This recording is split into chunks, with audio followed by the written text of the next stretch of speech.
राम जी, इन दृष्टांतों का एक अंग लेना, कारण कार्य भाव न लेना, क्योंकि आत्मा में न कोई करता है, न कोई भोगता है और न कोई विनाश होता है। केवल आत्म तत्व साक्षी, निरामय और अद्भुत अपने आप स्वभाव सत्ता में स्थित है। यह जगत आत्मा का प्रकाश है, जैसे दीपक और सूर्य का प्रकाश। जैसे पुष्प का स्वभाव सुगंध है, तैसे ही आत्मा का स्वभाव जगत है, किसी कारण कार्य से नहीं हुआ। जगत आत्मा का स्वभाव आभास रूप है और आत्मा से कुछ भिन्न नहीं होता। जैसे पवन का स्वभाव स्पंद रूप है और जब निस्पंद होता है तब नहीं भासता, तैसे ही आत्मा में संवेदन फुरता है तब जगत भासता है, और जब लय होता है तब जगत नहीं भासता। जगत कुछ नहीं है, न सत है और न असत है, कहीं प्रकट भासता है और कहीं अप्रकट भासता है, और नाना प्रकार का विचित्र रूप भासता है। जैसे वन में पुष्प का रस होता है, पर उनके उपजने और नष्ट होने से न वन उपजता है और न नष्ट होता है, तैसे ही आत्मसत्ता जगत के उपजने और नष्ट होने से रहित है। वास्तव में उपजा कुछ नहीं, इससे आत्मा ही अपने आप में स्थित है, पर असम्यक ज्ञान से जगत भासता है और अनंत शाखाओं से फैल रहा है। इसलिए इसको ज्ञान रूपी कुठार से काटो, तब सुखी होगे। जगत रूपी वृक्ष का असम्यक ज्ञान बीज है, शुभ अशुभ रूपी फूल है और आकाश रूपी बेल से वेष्टित है। दुख रूपी उसकी शाखा है, भोग और जरा रूपी फल हैं और तृष्णा रूपी लता से घिरे हुए भासते हैं। ऐसे संसार रूपी वृक्ष को आत्म विवेक रूपी कुठार से यत्न करके काटकर मुक्त हो। जैसे गजपति अपने बल से बंधन तोड़ के सुखचित विचरता है, तैसे ही तुम भी निर्बंध होकर विचरो। इति श्री योग वासिष्ठे स्थिति प्रकरणे सर्वैकता प्रतिपादन नाम एकोनचत्वारिंशत्तमः सर्गः। राम जी ने पूछा, हे भगवन, ये जो जीव हैं वे ब्रह्म से कैसे उत्पन्न हुए और कितने हुए हैं, मुझको विस्तार पूर्वक कहिए। वशिष्ठ जी बोले, हे महाबाहो, जैसी विचित्रता से ये उपजते, नाश होते, बढ़ते और स्थित होते हैं, वह क्रम सुनो। हे निष्पाप राम, शुद्ध ब्रह्म तत्व की वृत्ति जो चेतन शक्ति है सो निर्मल है। जब वह स्फुरण रूप होती है तब कलना रूप घन भाव को प्राप्त होती और संकल्प रूप धारण करती है, और फिर तन्मय होकर मन रूप होती है। यह मन संकल्प मात्र से जगत को रचता है और विस्तार भाव को प्राप्त करता है। जैसे गंधर्व नगर विस्तार को प्राप्त होता है, तैसे ही मन से जगत का विस्तार होता है। ब्रह्म दृष्टि को त्याग के जो जगत रचता है सो सब आत्मसत्ता का चमत्कार है। हमको तो सब आकाश रूप भासता है और दूरदर्शी को जगत भासता है। जैसे चित्त संवित में संकल्प फुरता है, तैसा ही रूप होता है। प्रथम ब्रह्मा का संकल्प फुरा है, इसलिए उस चित्त संवित ने आपको ब्रह्मा रूप देखा और ब्रह्मा रूप होकर सब जगत को कल्पा। तब प्रजापति होकर चतुर्दश प्रकार के भूत जात उत्पन्न किए। वास्तव में सब व्यक्त रूप है। उसके फुरने से जो जगत भासता है सो चित्त मात्र शून्य आकाश रूप है। वास्तव में शरीर कुछ नहीं, संकल्प मात्र है। स्वप्न नगर भ्रांति से भासते हैं। उस भ्रांति रूप जगत में जो जीव हुए हैं और कोई मोह से संयुक्त है, कोई अज्ञानी है, कोई मध्य स्थित हैं और कोई ज्ञानी उपदेष्टा है। जो कुछ भूत जात हैं वे सब आदि व्याधि दुख से दीन हुए हैं। उनमें कोई ज्ञानवान सात्विकी हैं और कोई राजसी तामसी हैं। जो शांतात्मा पुरुष हैं उनको संसार के दुख कदाचित स्पर्श नहीं करते, वे सदा ब्रह्म में स्थित हैं। हे राम जी, यह जो मैंने तुमसे भूत जात कहे हैं सो ब्रह्म शांत अमृत रूप सर्वव्यापी निरामय चैतन्य रूप अनंत आत्मा और आदि व्याधि दुख से रहित निर्भ्रम हैं। जैसे अनंत सोम जल के किसी स्थान में तरंग फुरते हैं, तैसे ही परम ब्रह्म सत्ता के किसी स्थान में जगत प्रपंच फुरता है। फिर राम जी ने पूछा, हे भगवन, ब्रह्म तत्व तो अनंत निराकार निर्वयव क्रम है, उसका एक अंश स्थान कैसे हुआ? निर्वयव में अवयव क्रम कैसे होता है? वशिष्ठ जी बोले, हे राम जी, उस कर के उपजे हैं अथवा उससे उपजे हैं, यह जो कारण और उपादान है वह भ्रांति मात्र है। यह शास्त्र रचना व्यवहार के निमित्त कही है, परमार्थ में कुछ नहीं है। अवयव से जो देशादिक कल्पना है वह क्रम से नहीं उपजी। उदय और अस्त पर्यंत दृष्टि मात्र भी होती है, पर कल्पना मात्र है। वह कल्पना भी आत्मा रूप है। आत्मा से रहित कल्पना भी न कुछ वस्तु है, न हुई है और न कुछ होगी। उसमें जो शब्द अर्थ आदिक युक्ति है वह व्यवहार के निमित्त है, परमार्थ में कुछ नहीं। शब्द अर्थ मात्र जगत कलना उस करके उपजी है और उससे उपजी है। यह द्वितीय कल्पना भी नहीं, यह तो तन्मय शांत रूप आत्मा ही है और कुछ नहीं। जैसे अग्नि से अग्नि की लपटें फुरती हैं, सो अग्नि रूप हैं और उससे उपजी और उस करके उपजी। यह कल्पना अग्नि में कोई नहीं, अग्नि ही अग्नि है। तैसे ही जन और जनक अर्थात कार्य और कारण भेद आत्मा में कोई नहीं। कोई कारण भाव कल्पना मात्र है। जहाँ अधिकता और न्यूनता होती है वहाँ कारण कार्य भाव होता है कि यह अधिक कारण है और वह कार्य है। भिन्न भिन्न कारण कार्य भाव बनता भी है और जहाँ भेद होता है वहाँ भेद कल्पना भी हो, पर एक अद्वैत में शब्द कैसे हो और शब्द का अर्थ कैसे हो। जैसे अग्नि और अग्नि की लपट में भेद नहीं होता, तैसे ही कारण कार्य भाव आत्मा में कोई नहीं, शब्द अर्थ कल्पना मात्र है। जहाँ प्रतियोगी व्यवच्छेद और संख्या भ्रम होता है वहाँ द्वैत और नानात्व होता है। जैसे चेतन का प्रतियोगी जड़ और जड़ का प्रतियोगी चेतन है, व्यवच्छेद अर्थात परिच्छिन्न वह है। जैसे घट में आकाश होता है और संख्या यह है कि जैसे जीव और ईश्वर। यह शब्द अर्थ द्वैत कल्पना में होते हैं और जहाँ एक अद्वैत आत्मा ही है वहाँ शब्द अर्थ कोई नहीं। जैसे समुद्र में तरंग बुदबुदे सभी जल हैं और जल से कुछ भिन्न नहीं, तैसे ही शब्द और अर्थ कल्पना वास्तव में ब्रह्म है। जो बोधवान पुरुष हैं उनको सब ब्रह्म ही भासता है। चित्त भी ब्रह्म है, मन भी ब्रह्म है और ज्ञान शब्द अर्थ ब्रह्म ही है। ब्रह्म से कुछ भिन्न नहीं और उससे जो भिन्न भासता है वह मिथ्या ज्ञान है। जैसे अग्नि और अग्नि की लपटों की कल्पना भ्रांति मात्र है, तैसे ही आत्मा में जगत की भिन्न कल्पना असत रूप है। जो ज्ञान से रहित है उसको दृष्टि दोष से सत्य हो भासता है। इससे सर्व ब्रह्म है, ब्रह्म से भिन्न कुछ नहीं। निश्चय करके परमार्थ ब्रह्म से सब ब्रह्म ही है। सिद्धांत काल में तुमको यही दृष्टि उपजेगी। यह जो सिद्धांत पिंजर मैंने तुमसे कहा है उस पर उदाहरण कहूँगा कि यह क्रम अविद्या का कुछ भी नहीं।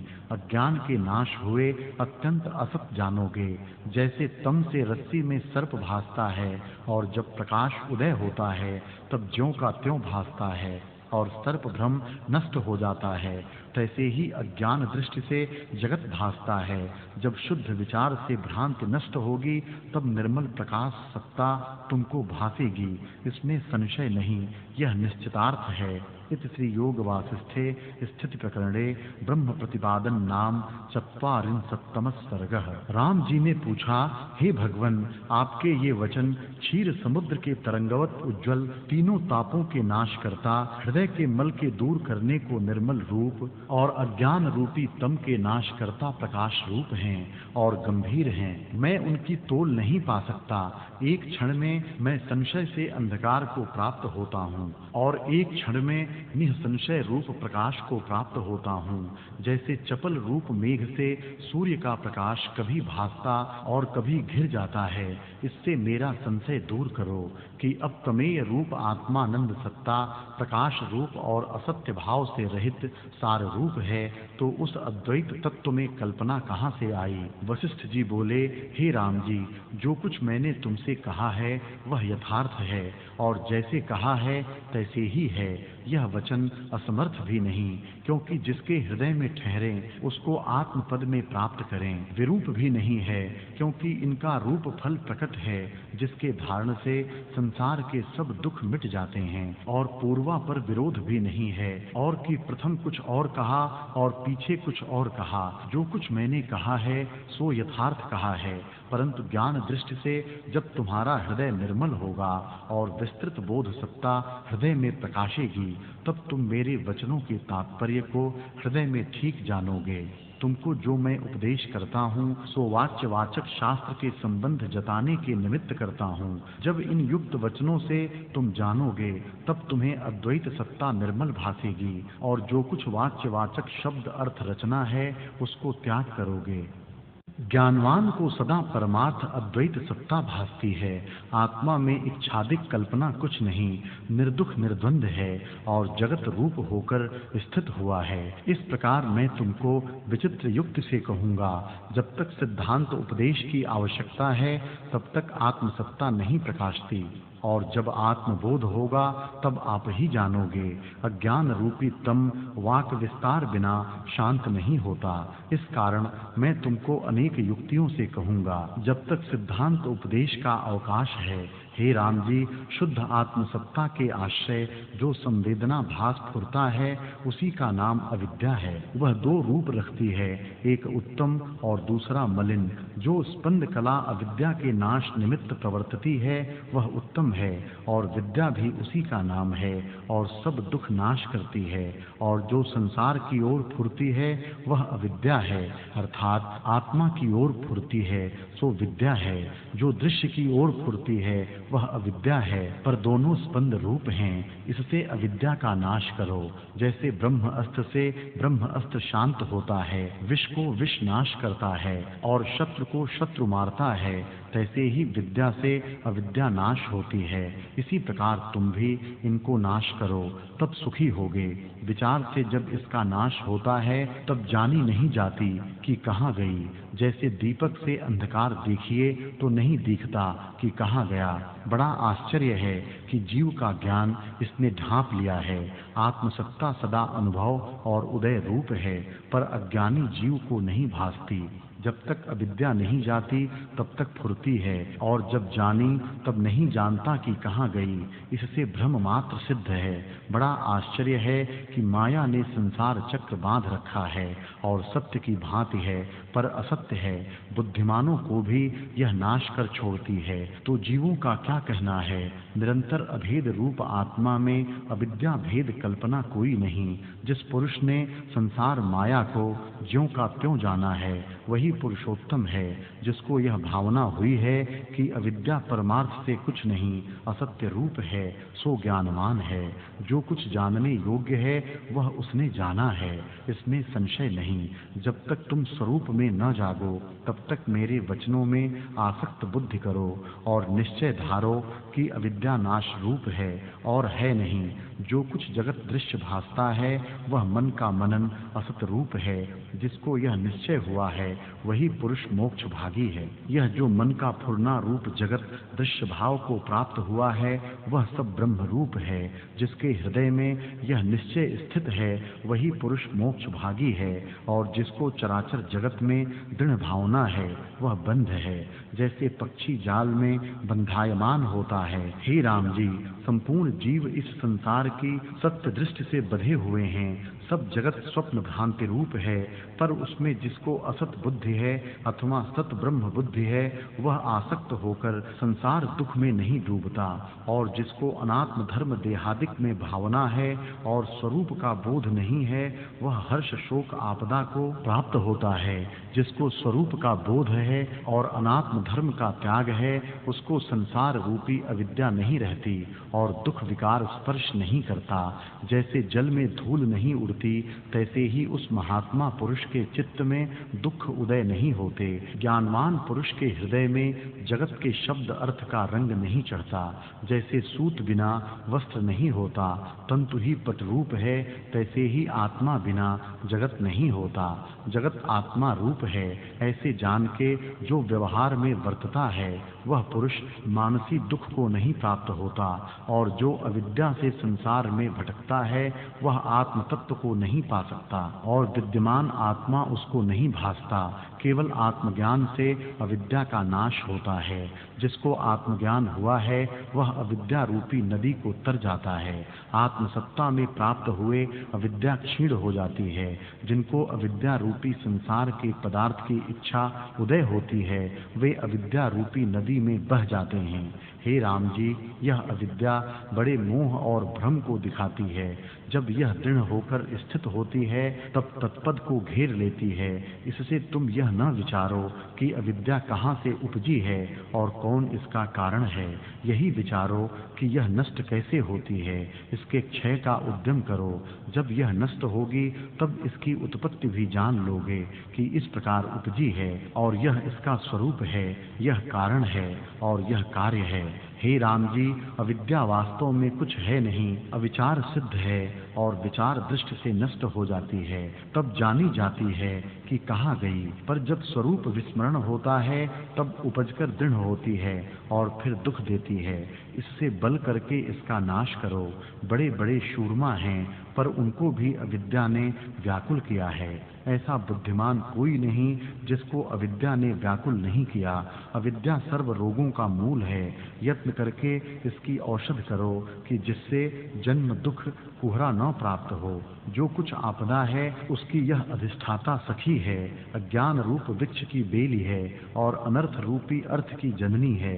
ऐसी अविद्या रूपी मलिनता को दूर करो जो मोह, भय, आपदा और दुख की देने वाली है और हृदय में मोह उपजाकर जीवों को व्याकुल करती है। अज्ञान चेष्टा से इसकी वृद्धि होती है। जब अविद्या रूपी संसार समुद्र से पार होगे तब शांति होगी। इति श्री योग वासिष्ठे स्थिति प्रकरणे अविद्या कथन नाम 1चत्वारिंशत्तमः सर्गः। वशिष्ठ जी बोले, हे राम जी, अविद्या रूपी रोग को काटकर जब शांत रूप स्थित होते हैं और विचार रूपी नेत्रों से देखते हैं तब यह नष्ट हो जाती है। इस विस्तृत व्याधि की औषध सुनो। जीव जगत का विस्तार मैं तुमसे कहता हूँ। सात्विक, राजस आदिक मन के वृत्ति विचारने के लिए मैं प्रवृत्त हुआ था। जो तत्व अमृत और ब्रह्म स्वरूप है वह सर्वव्यापी, निरामय, चैतन्य प्रकाश, अनंत और आदि अंत से रहित निर्भ्रम है। जब वह चैत्य प्रकाश स्पंद हो फुरता है तब दीपकवत तेज प्रकाश चेतन रूप चित्त कला जगत को चेतने लगता है। जब जगत फुरता है जैसे सोम जल समुद्र में द्रवता से तरंग होता है सो जल से भिन्न नहीं है, तैसे ही सर्वात्मा से भिन्न किसी कला का रूप कुछ नहीं। यह स्पंद रूप भी अभेद है। जैसे आकाश में आकाश स्थित है तैसे ही आत्मा में चित्त शक्ति है। जैसे नदी में वायु के संयोग से तरंग उठते हैं तैसे ही आत्मा में चित्त कला से दृश्य जगत होता है। बल्कि ऐसे भी नहीं, आत्मा अद्वैत है, स्वतः उसमें चित्त कला हो जाती है। जैसे वायु में स्वाभाविक स्पंद होता है, स्पंद और निःस्पंद दोनों वायु के रूप हैं, पर जब स्पंद होता है तब भासता है और निःस्पंद होता है तब अलक्ष्य हो जाता है। तैसे ही चित्त कला फुरती है। जब यह लक्ष्य में आती है तब निःस्पंद हुई अलक्ष्य होती है, तब शब्द की गम नहीं होती। स्पंद से जगत भाव को प्राप्त होती है।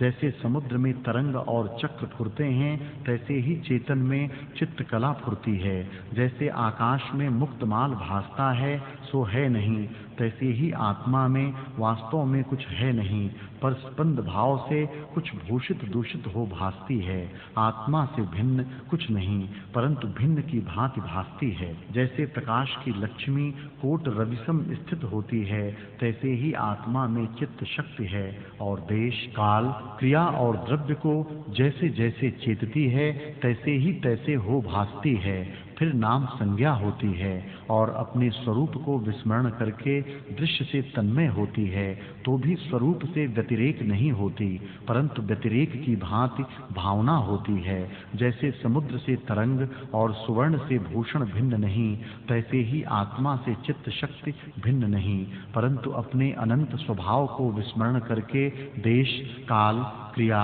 द्रव्य को मानती है। संकल्प के धारने से कल्पना भाव को प्राप्त होती है और विकल्प कल्पना से क्षेत्रज्ञ रूप होती है।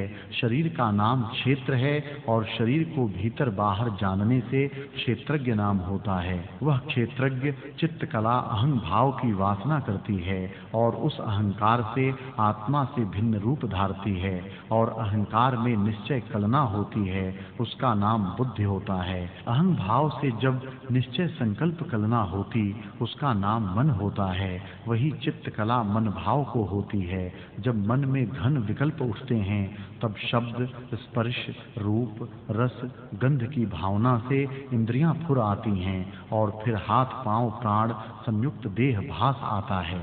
इस प्रकार जगत से देह को पाकर जीव जन्म मृत्यु को प्राप्त होता है। वासना में बंधा हुआ दुख के समूह को पाता है। कर्म से चिंता में दीन रहता है और जैसे कर्म करता है तैसे ही आकार धारता है। जैसे समय पाके फल परिपक्वता को प्राप्त होता है तैसे ही स्वरूप प्रमाद से जीव दृश्य भाव को प्राप्त होता है। आपको कारण कार्य मान के अहं भाव को प्राप्त होता है। निश्चय वृत्ति से बुद्धि भाव को प्राप्त होता है और संकल्प संयुक्त मन भाव को प्राप्त होता है।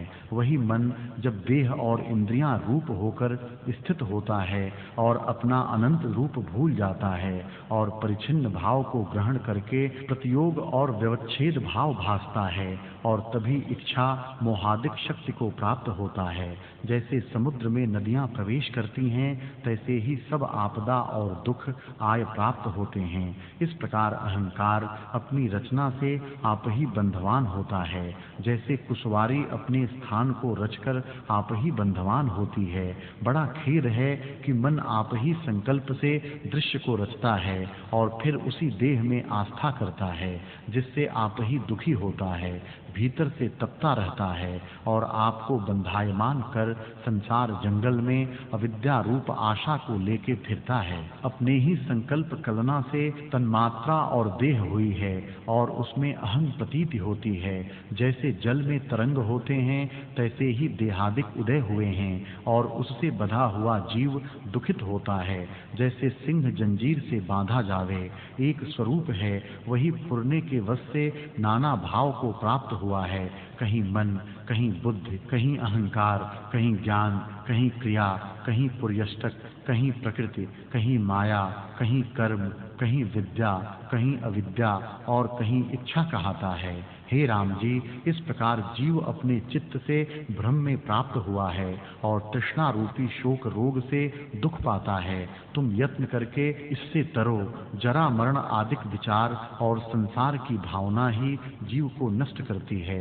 यह भला है, ग्रहण कीजिए, यह बुरा है, त्याग करने योग्य है। इसी संकल्प विकल्प में ग्रसा अविद्या के रंग से रंजित हुआ है।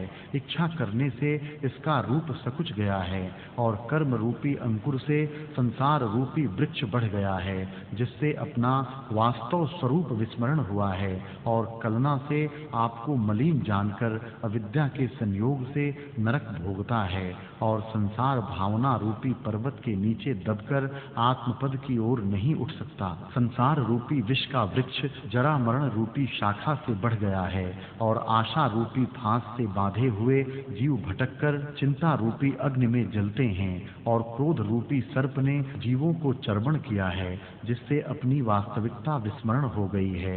जैसे अपने यूथ समूह से भूला हिरण शोक से दुखी होता है, पतंग दीप की शिखा में जल मरता है और जैसे मूल से काटा कमल विरूप होता है, तैसे ही आशा से क्षुद्र हुआ मूर्ख बड़ा दुख पाता है। जैसे कोई मूढ़ विष को सुख रूप जान के भक्षण करे तो दुख पाता है, तैसे ही इसको भोग में मित्र बुद्धि हुई है, परंतु वह इसका परम शत्रु है। इसको उन्मत्त करके मूर्छा करता और बड़ा दुख देता है। जैसे बाधा हुआ पक्षी पिंजरे में दुख पाता है, तैसे ही यह दुख पाता है। इससे इसको काटो। यह जगत जाल असत और गंधर्व नगरवत शून्य है और इसकी इच्छा अनर्थ का कारण है। तुम इस संसार समुद्र में मत डूबो। जैसे हाथी कीचड़ से अपने बल से निकलता है, तैसे ही अपना उद्धार करो। संसार रूपी गड्ढे में मन रूपी बैल गिरा है, जिससे अंग जीर्ण हो गए हैं। अभ्यास और वैराग्य के बल से इसको निकाल के अपना उद्धार करो। जिस पुरुष को अपने मन पर भी दया नहीं उपजी कि संसार दुख से निकले, वह मनुष्य आकार है परंतु राक्षस है। इति श्री योग वासिष्ठे स्थिति प्रकरणे जीव तत्व वर्णन नाम 244 सर्गः। वशिष्ठ जी बोले, हे राम जी, इस प्रकार जो जीव परमात्मा से फुरकर संसार भावना करते हैं, उनकी संख्या कुछ नहीं कही जाती। कोई पूर्व उपजे हैं, कोई अपूर्व उपजे हैं और कोई अब तक उपजे हैं। जैसे फुरने से जल के कण प्रकट होते हैं, तैसे ही ब्रह्म सत्ता से जीव फुरते हैं, पर अपनी वासना से बंधे हुए भटकते हैं और विवश होकर नाना प्रकार की दशा को प्राप्त होते हैं। चिंता से दीन हो जाते हैं और दशों दिशा जल थल में भ्रमते हैं। जैसे समुद्र में तरंग उपजते हैं और नष्ट होते हैं, तैसे ही जीव जन्म और मरण पाते हैं। किसी का प्रथम जन्म हुआ है, किसी के 100 जन्म हो चुके हैं, कोई असंख्य जन्म पा चुके हैं, कोई आगे होंगे, कोई होकर मिट गए हैं और कोई अनेक कल्प पर्यंत अज्ञान से भटकेंगे। कोई अब जरा में स्थित हैं, कोई यौवन में स्थित हैं, कोई मोह से नष्ट हुए हैं, कोई अल्पवय होकर स्थित हैं, कोई अनंत आनंदी हुए हैं, कोई सूर्यवत उदित रूप हैं, कोई किन्नर हैं, कोई विद्याधर हैं और कोई सूर्य, चंद्रमा, इंद्र, वरुण, कुबेर, रुद्र, ब्रह्मा, विष्णु, यक्ष, वैताल और सर्प हैं। कोई ब्राह्मण, क्षत्रिय, वैश्य और शूद्र कहते हैं और कोई क्रांत, चांडाल आदिक हैं। कोई तृण, औषध, पत्र, फूल, मूल को प्राप्त हुए हैं और कोई लता, गुच्छे, पाषाण शिखर हुए हैं। कोई कदम्ब वृक्ष, ताल और तमाल हैं और कोई मंडलेश्वर चक्रवर्ती हुए भ्रमते हैं। कोई मुनीश्वर मौन पद में स्थित हैं, कोई कृमि, कीट, पिपीलिका आदि रूप हैं, कोई सिंह, मृग, घोड़े, खच्चर, गर्दभ, बैल आदि पशु योनि में हैं और कोई सारस, चक्रवाक,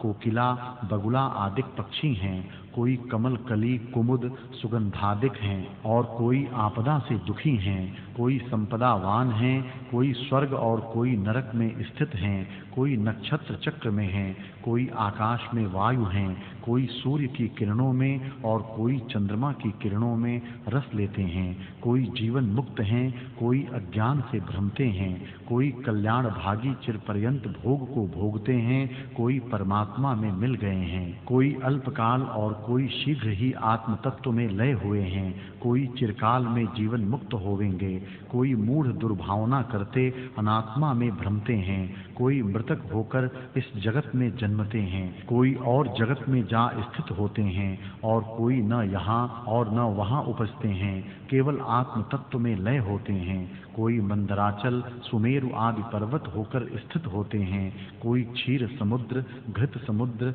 इक्षुरस, जल आदि समुद्र हुए हैं। कोई नदियाँ, तड़ाग, वापिकादि भय हैं। कोई स्त्रियां, कोई पुरुष और कोई नपुंसक रूप हुए हैं। कोई मूढ़, कोई प्रबुद्ध, कोई अत्यंत मूढ़ हुए हैं। कोई ज्ञानी, कोई अज्ञानी, कोई विषय तप्त और कोई समाधि में स्थित हैं। इसी प्रकार जीव अपनी वासना से बंधे हुए भ्रमते हैं और संसार भावना से जगत में कभी अधः और कभी ऊर्ध्व को जाकर काम क्रोधादिक दुख की पीड़ा पाते हैं। वे कर्म और आशा रूपी फांसी से बंधे हुए हैं और अनेक देह को उठाए फिरते हैं। जैसे भारवाही भार को उठाते हैं, तैसे ही कोई मनुष्य शरीर से फिर मनुष्य शरीर को धारते हैं। कोई वृक्ष से वृक्ष होते हैं और कोई और से और शरीर धारते हैं। इसी प्रकार आत्म रूप को भुलाकर जो देह से मिले हुए वासना रूप कर्म करते हैं, वे उनके अनुसार अधः ऊर्ध्व भ्रमते हैं। जिनको आत्मबोध हुआ है,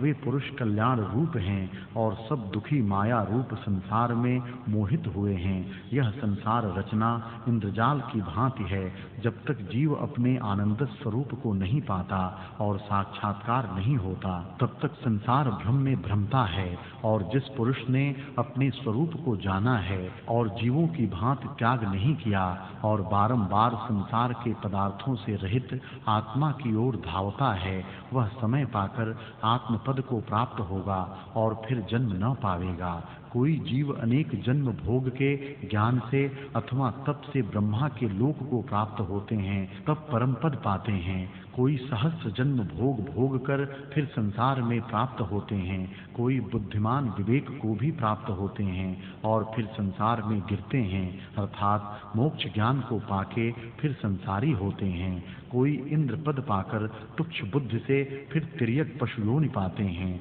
और फिर मनुष्याकार धारते हैं। कोई महाबुद्धिमान ब्रह्म पद से उपजकर उसी जन्म में ब्रह्म पद को प्राप्त होते हैं। कोई अनेक जन्म में और कोई थोड़े जन्म में प्राप्त होते हैं। कितने एक जन्म से और ब्रह्मांड को प्राप्त होते हैं। कोई इसी में देवता से पशु जन्म पाते हैं, कोई पशु से देवता हो जाते हैं और कोई नाग हो जाते हैं। निदान जैसी जैसी वासना होती है तैसा ही रूप हो जाता है। जैसे यह जगत विस्तार रूप है तैसे ही अनेक जगत हैं। कोई समान रूप है, कोई विलक्षण आकार है, कोई हुए हैं, कोई होवेंगे।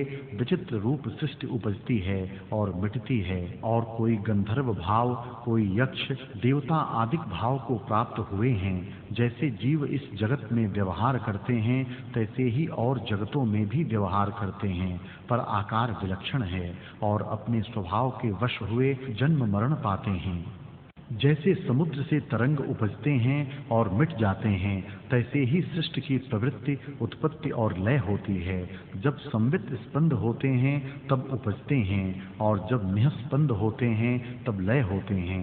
जैसे दीपक का प्रकाश लय होता है, सूर्य से किरणें निकलती हैं, तप्त लोहे और अग्नि से चिंगारी निकलती हैं, काल में ऋतु निकलती हैं, पुष्प से सुगंध प्रकट होती है और समुद्र से तरंग उपजते और फिर लय होते हैं। तैसे ही आत्मसत्ता से जीव उपजते हैं और लय होते हैं। जितने जीव हैं वे सब समय पाके अपने पद में लय होंगे और स्वरूप में इनका उपजना, स्थित, बंधन, नष्ट होना मिथ्या है। त्रिलोकी रूप महामाया के मोह से उपजते हैं और समुद्र की तरंग की भांति नाश होते हैं। इत श्री योग वासिष्ठे स्थिति प्रकरणे जीव बीज संस्था वर्णन नाम 43 सर्गः। राम जी ने पूछा, हे भगवन, जीव इस क्रम से आत्मस्वरूप में स्थित है, फिर अस्थि मांस से पूर्ण देह पिंजर इसको कैसे प्राप्त हुए हैं? वशिष्ठ जी बोले, हे राम जी, मैंने प्रथम तुमको अनेक प्रकार से कहा है,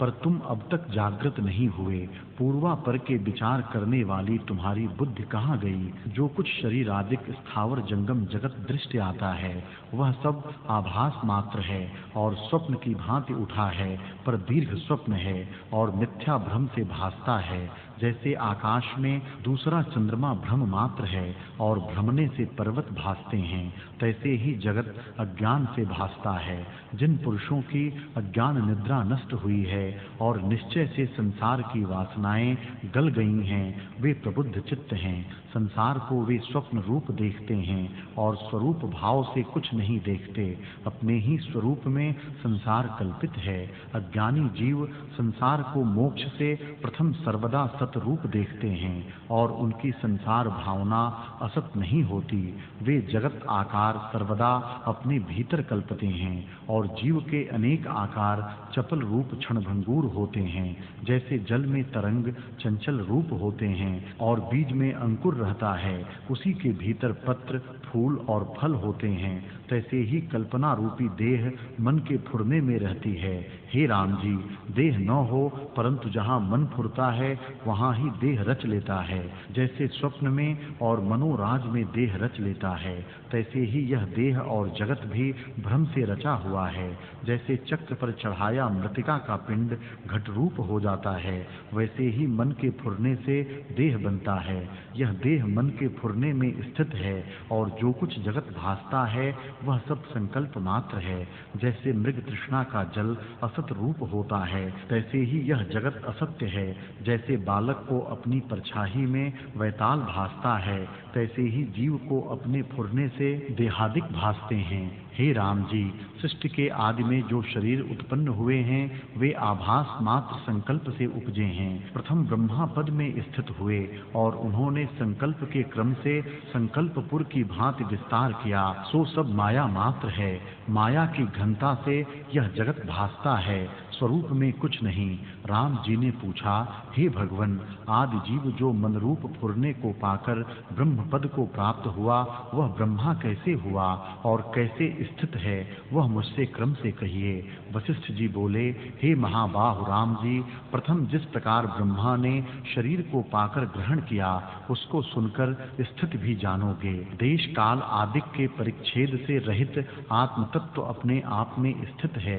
वह अपनी लीला शक्ति से देश काल क्रिया को कल्पता है और उसी से जीव के इतने नाम हुए हैं। वासना से तद्रूप हुई चित्त कला से चपल रूप मन हुआ और वह दृश्य कलना के सम्मुख हुई। प्रथम उसी चित्त कला ने मानसी शक्ति होकर आकाश की भावना की और स्वच्छ बीज रूप जो शब्द है उसके सम्मुख हुई। जैसे नूतन बालक प्रकट होता है, तैसे ही आकाश पोल रूप फुर आया। फिर स्पर्श बीज के सम्मुख हुई, तब पवन फुर आया।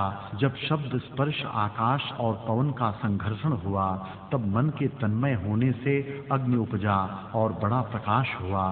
फिर रस तन्मात्रा की भावना की, तब शीतल भावना से जल फुर आया। जैसे अति उष्णता से स्वेद निकल आता है।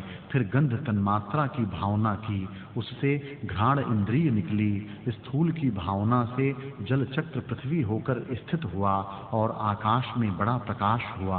अहंकार की कला से युक्त और बुद्धि रूपी बीज से समुच्चय रूप हुए और अष्टम जीव सत्ता हुई। इन अष्टम का नाम पुर्यष्टक हुआ और वही देह रूपी कमल का भौरा हुआ। आत्म सत्ता में तीव्र भावना करके उसका चित्त सत्ता ने बड़ा स्थूल वपु देखा। जैसे बीज से वृक्ष, फूल होने से रस प्रणमता है, तैसे ही निर्मल आकाश में वृत्त स्पंद और स्पंद रूप हुई है। जैसे भूषण बनाने के निमित्त सांचे में सुवर्ण आदिक धातु डालते हैं तो वह भूषण रूप हो जाती है, तैसे ही ब्रह्मा ने अपनी चैतन्य संवेदन मन रूपी संवित में तीव्र भावना की, उससे स्थूलता को प्राप्त हुए। स्वतः यह दृश्य का रूप फुरना क्रम से हुआ कि ऊर्ध्व शीश है, अधः पाद है, चारों दिशा हाथ हैं और मध्य में उदर धर्म है। जैसे नूतन बालक प्रकट होता है और महा उज्जवल प्रकाश ज्वाला की लाटों के समान उसके अंग होते हैं, तैसे ही ब्रह्मा का शरीर उत्पन्न हुआ। इस प्रकार वासना रूप कल्पित मन से शरीर उत्पन्न कर लिया है। आदि ब्रह्मा का प्रकाश ही शरीर हुआ है, जो सदा ज्ञान रूप पूर्ण ऐश्वर्य, शक्ति, तेज और उदारता से संपन्न स्थित है। इस प्रकार ब्रह्मा जी सब जीवों का अधिपति द्रव स्वर्णवत कांति परम आकाश से उपजकर आकार रूप स्थित हुआ और अपनी लीला के निमित्त अपने निवास का गृह रचा। हे राम जी, कभी ब्रह्मा जी परम आकाश में रहते हैं, कभी कल्पांतर महाभास्कर अग्नि में रहते हैं और कभी विष्णु के नाभि कमल में रहते हैं। इसी भांति अनेक प्रकार के आसन रचकर कभी कहीं स्थित होते हैं और लीला करते हैं। जब परम तत्व से प्रथम वह इस प्रकार फुरते हैं, तब अपने साथ शरीर देखते हैं। जैसे बालक निद्रा से जागकर अपने साथ शरीर देखता है, जिसमें बाण से प्रवाह सदृश प्राण अपान आते जाते हैं, तब पंच तत्व जो द्रव्य हैं उनको रचते हैं। इस शरीर में 32 दांत, 3 थंभ, 3 देवता अर्थात ब्रह्मा विष्णु सदाशिव, 9 द्वार, 2 जंघ स्थल, 2 पांव, 2 भुजा, 20 अंगुली, 20 नख, 1 मुख और 2 नेत्र हैं। कभी अपनी इच्छा से अनेक भुजा और अनेक नेत्र कर लेता है और मांस की कहगिल है।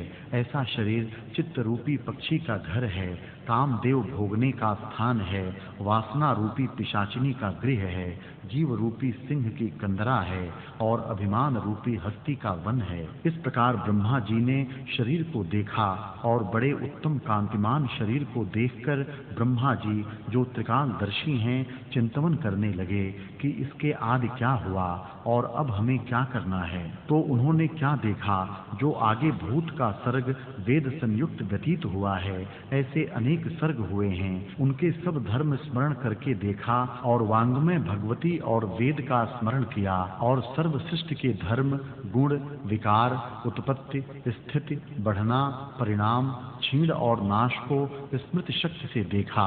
जैसे योगेश्वर अपना और अन्यों का अनुभव करता है और चित्त शक्ति में स्थित होकर स्मृति शक्ति से देख लेता है, तैसे ही ब्रह्मा जी ने दिव्य नेत्रों से अनुभव किया। फिर इच्छा हुई कि विचित्र रूप प्रजा को उत्पन्न करूं। ऐसे विचार कर प्रजा को उत्पन्न किया और जैसे गंधर्व नगर तत्काल हो जाता है, तैसे ही सृष्टि हो गई। धर्म अर्थ काम मोक्ष चारों पदार्थ उनके साधन रचे और फिर उनमें विधि निषेध रचे कि यह कर्तव्य है, यह अकर्तव्य है। उनके अनुसार फल की रचना की और शुभ अशुभ विचित्रता रची है। हे राम जी, इस प्रकार से सृष्टि हुई और फुरने की दृढ़ता से ही स्थित है। उसमें 3 काल, क्रिया, द्रव्य, कर्म, धर्म रचे हैं। जैसे नीति रची है तैसे ही स्थित है। जैसे वसंत ऋतु में पुष्प उत्पन्न होते हैं, तैसे ही ब्रह्मा के मन की सृष्टि रची है। यह विचित्र रूप रचना का विलास चित्त रूप ब्रह्मा के चित्त में कल्पित है। काल से उत्पन्न हुई है और काल ही से स्थित है। स्वरूप में न कुछ उपजा है, न कुछ नष्ट होता है। जैसे स्वप्न सृष्टि होती है, तैसे ही यह संसार रचना है। इति श्री योग वासिष्ठे स्थित प्रकरणे संसार प्रतिपादन नाम चतुश्चत्वारिंशत्तमः सर्गः। वशिष्ठ जी बोले, हे राम जी, इस प्रकार जो उपजा है वह कुछ नहीं उपजा और न स्थित है, शून्य आकाश रूप है और मन के फुरने से सृष्टि भासती है।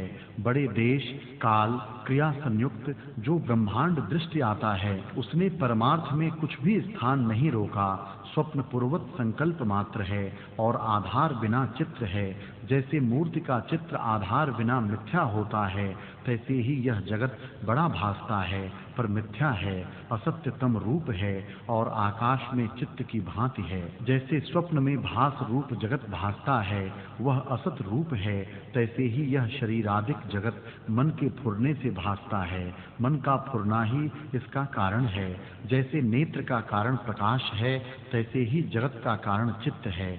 सब जगत आकाश मात्र है और घट पट गड्ढा आदि क्रम सहित भी असत रूप है। जैसे जल में जो चक्रावर्त भासते हैं वे असत रूप हैं, तैसे ही पर्वतादिक जगत असत्य रूप हैं। अपने निवास के निमित्त मन ने ही यह शरीर रचा है। जैसे कुशवारी अपने निवास के निमित्त गृह रखता है और आप ही बंधन में जाता है, तैसे ही मन शरीरादिक को रचकर आप ही दुखी होता है। ऐसा पदार्थ कोई नहीं जो संकल्प से रहित सिद्ध हो और मन के यत्न से सिद्ध न हो। कठिन क्रूर पदार्थ भी मन से सिद्ध होता है। परमात्मा जो देव है वह सर्वशक्तिमान है, मन भी उसी की शक्ति है। वह कौन पदार्थ है जो मन से सिद्ध न हो? मन से सब कुछ बन जाता है, क्योंकि जो कुछ पदार्थ हैं उनमें सत्ता परमात्मा की है, उससे कुछ भिन्न नहीं। इससे परमात्मा देव में सब कुछ संभव है। आदि चित्त कला ब्रह्मा रूप होकर उदय हुई है। भावना के अनुसार उसने आपको ब्रह्मा का शरीर देखा और उसने कलना रूप देवता, दैत्य, मनुष्य, स्थावर, जंगम रूप जगत रचा है और संकल्प में स्थित है। जब तक उसका संकल्प है तब तक तैसे ही स्थित है। जब संकल्प मिट जावेगा तब सृष्टि भी नष्ट हो जावेगी। जैसे तेल से रहित दीपक निर्वाण हो जाता है, तैसे ही जगत भी हो जावेगा, क्योंकि आकाशवत सभी कलना मात्र है और दीर्घ स्वप्नवत स्थित है। वास्तव में न कोई उपजा है न मरता है। परमार्थ से तो ऐसे हैं और अज्ञान से सब पदार्थ विकार संयुक्त भासते हैं। न कोई वृद्धि है न कोई नष्ट होता है, उसमें और विकार कैसे मानिए? जैसे पत्र की रेखा के उपजने और नाश होने में वन को कुछ अधिकता और न्यूनता नहीं होती, तैसे ही शरीर के उपजने और नष्ट होने में आत्मा को लाभ हानि कुछ नहीं। सब जगत दृश्य भ्रांति से भासता है। ज्ञान दृष्टि से देखो, अज्ञानीवत क्यों मोहित होते हो? जैसे मृग तृष्णा का जल प्रत्यक्ष भासता है तो भी मिथ्या भ्रम मात्र होता है, तैसे ही ब्रह्मा से आदि तृण पर्यंत सब भ्रांति मात्र हैं। जैसे आकाश में दूसरा चंद्रमा भासता है, तैसे ही मिथ्या ज्ञान से जगत भासता है। जैसे नौका पर बैठे को तट के वृक्ष स्थान चलते दृष्ट आते हैं, तैसे ही भ्रम दृष्टि से जगत जगत भासता है। इस जगत को तुम इंद्रजालवत जानो। यह देह पिंजर है और मन के मनन से असत्य रूप हो सत्य की भांति स्थित हुआ है। जगत द्वैत नहीं है, माया से रची ब्रह्म सत्ता ही ज्यों की त्यों स्थित है। और शरीरादिक कैसे किसकी भांति स्थित कहिए। पर्वत तृष्णादिक जो जगत आडंबर है वह भ्रांति मात्र मन की भावना से दृढ़ हो भासता है और असत्य ही सत्य रूप हो स्थित हुआ है। हे राम जी, यह प्रपंच नाना प्रकार की रचना संयुक्त भासता है पर भीतर से तुच्छ है। इसकी तृष्णा त्याग के सुखी हो। जैसे स्वप्न में बड़े आडंबर भासते हैं सो भ्रांति मात्र असत्य रूप हैं, वास्तव में कुछ नहीं। तैसे ही यह जगत दीर्घ काल का स्वप्न है, चित्त से कल्पित है और देखने में बड़ा विस्तार रूप भासता है। विचार करके ग्रहण करिए तो कुछ हाथ नहीं आता। जैसे स्वप्न सृष्टि जागृत में कुछ नहीं मिलती और कुसवारी को अपना रचा गृह बंधन करता है, तैसे ही अपना रचा जगत मन को दुख देता है। इससे इसको त्याग करो। जिस पुरुष ने इसको असत्य जाना है वह जगत की भावना फिर नहीं करता। जैसे मृतृष्णा के जल को जिसने असत्य जाना है वह पान के निमित्त नहीं धावता और जैसे अपने मन की कल्पी स्त्री से बुद्धिमान राग नहीं करता, तैसे ही ज्ञानवान जगत के पदार्थों में राग नहीं करता और जो अज्ञानी है वह राग करके बंधायमान होता है। जैसे स्वप्न में असत्य स्त्री चेष्टा से करता है, तैसे ही अज्ञानी असत्य जगत को सत्य जान के चेष्टा करता है। बुद्धिमान असत्य मानकर नहीं करता। जैसे रस्सी में सर्प भासता है, तैसे ही मन के मोह से जगत भासता है और भयदायक होता है, पर सब भावना मात्र है। जैसे जल में चंद्रमा का प्रतिबिंब चंचल भासता है और उसके ग्रहण की इच्छा बालक करता है, बुद्धिमान नहीं करता, तैसे ही जगत के पदार्थों की इच्छा अज्ञानी करते हैं, ज्ञानवान नहीं करते। हे राम जी, यह मैंने परम गुणों का समूह तुमको उपदेश किया है, इसकी भावना करके तुम सुखी होगे। जो मूर्ख इन वचनों को त्याग के दृश्य को सुख रूप जान के उसमें लगते हैं, वे ऐसे हैं जैसे कोई शीत से दुखी हो और प्रत्यक्ष अग्नि को त्याग कर जल में प्रतिबिंबित अग्नि का आश्रय करे और उससे जाड़ा निवृत्त किया चाहे तो वह मूढ़ है। जैसे ही आत्म विचार को त्याग के जो जगत के पदार्थों के सुख के निमित्त इच्छा करते हैं वे मूढ़ हैं। सब जगत असत्य रूप है और मन के मनन से रचा है। जैसे स्वप्न में चित्त से नगर भासता है तो यदि वह नगर जलता भासे तो कदाचित नहीं जलता, तैसे ही जगत के नाश हुए आत्मा का नाश नहीं होता। वह उपजने, बढ़ने, घटने और नाश होने से रहित है। जैसे बालक अपनी क्रीड़ा के निमित्त हाथी, घोड़ा, नगर रचता है और समेट लेता है तो वह उसके उपजने मिटने में ज्यों का त्यों है।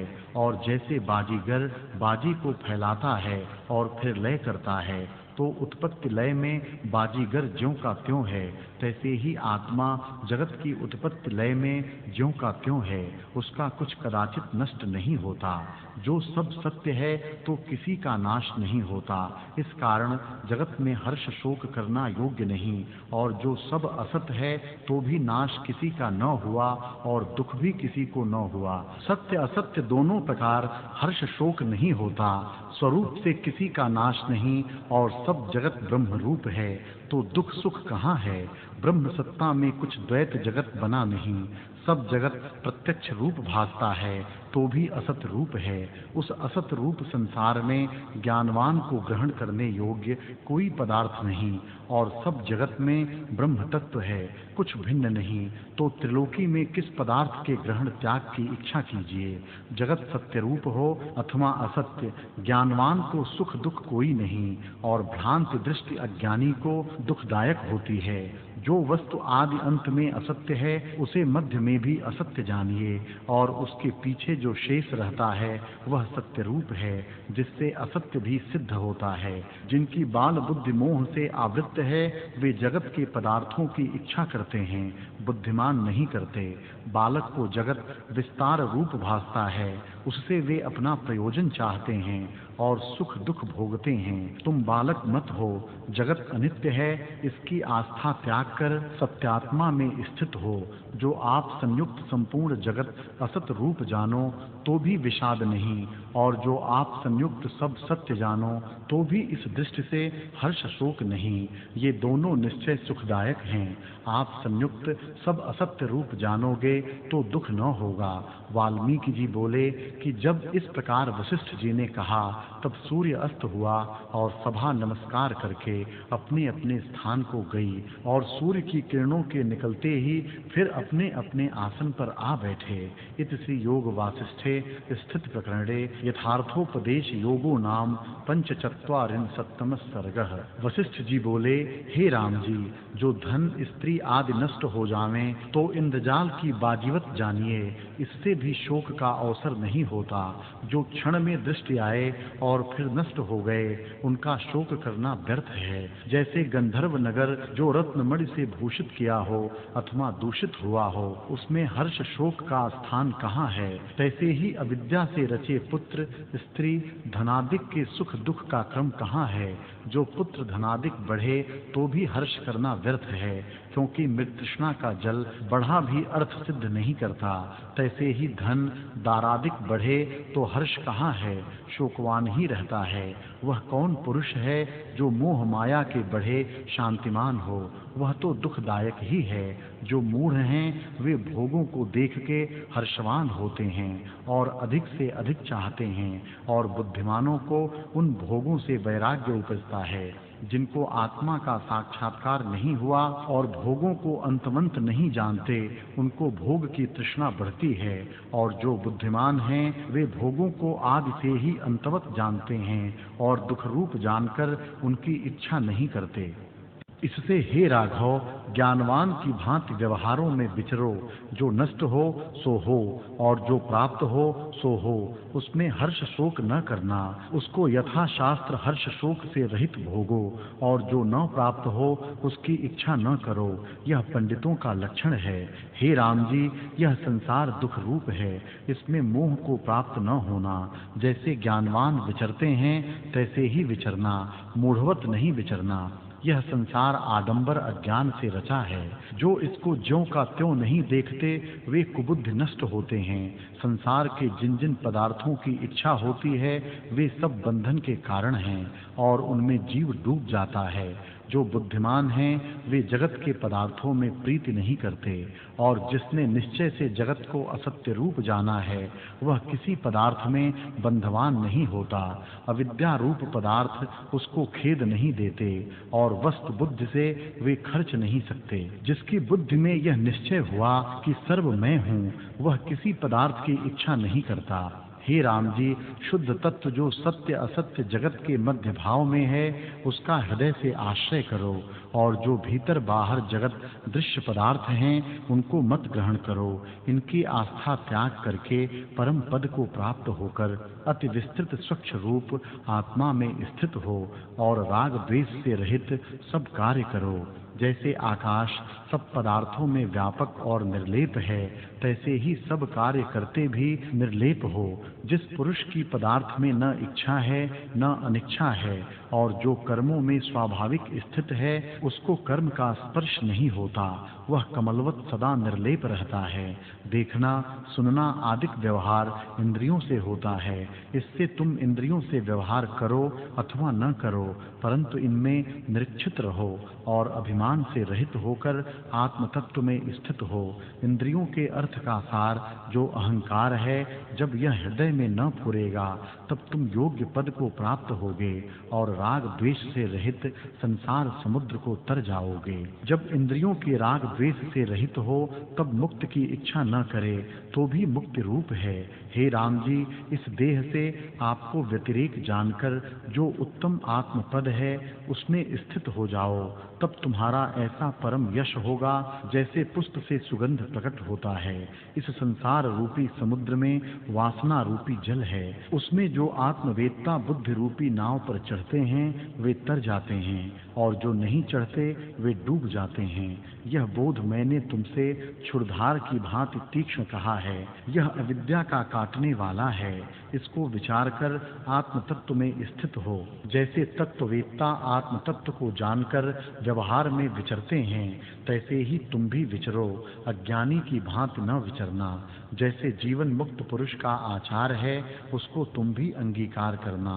भोगों से दीन न होना और मूढ़ के आचारवत आचार न करना। जो परावर परमात्म वेत्ता पुरुष हैं, वे न कुछ ग्रहण करते, न त्याग करते हैं और न किसी की वांछा करते हैं। वे जैसा व्यवहार प्रारब्ध वेग से प्राप्त होता है, उसी में विचरते हैं और राग द्वेष किसी में नहीं करते।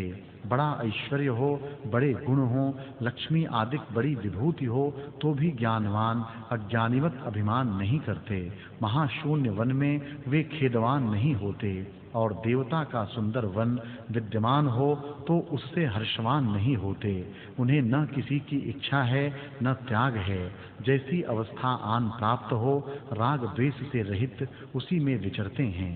जैसे सूर्य समभाव से विचरता है, तैसे ही वे अभिमान से रहित देह रूपी पृथ्वी में विचरते हैं। अब तुम भी विवेक को प्राप्त हो जाओ, बोध के बल में स्थित हो और किसी पदार्थ की ओर दृष्टि न करो। निर्वैर निर्मल दृष्टि सहित विचरो और समता सहित पृथ्वी में स्थित होकर संसार की इच्छा दूर से त्याग कर यथा व्यवहार में विचरो और परम शांत रूप रहो।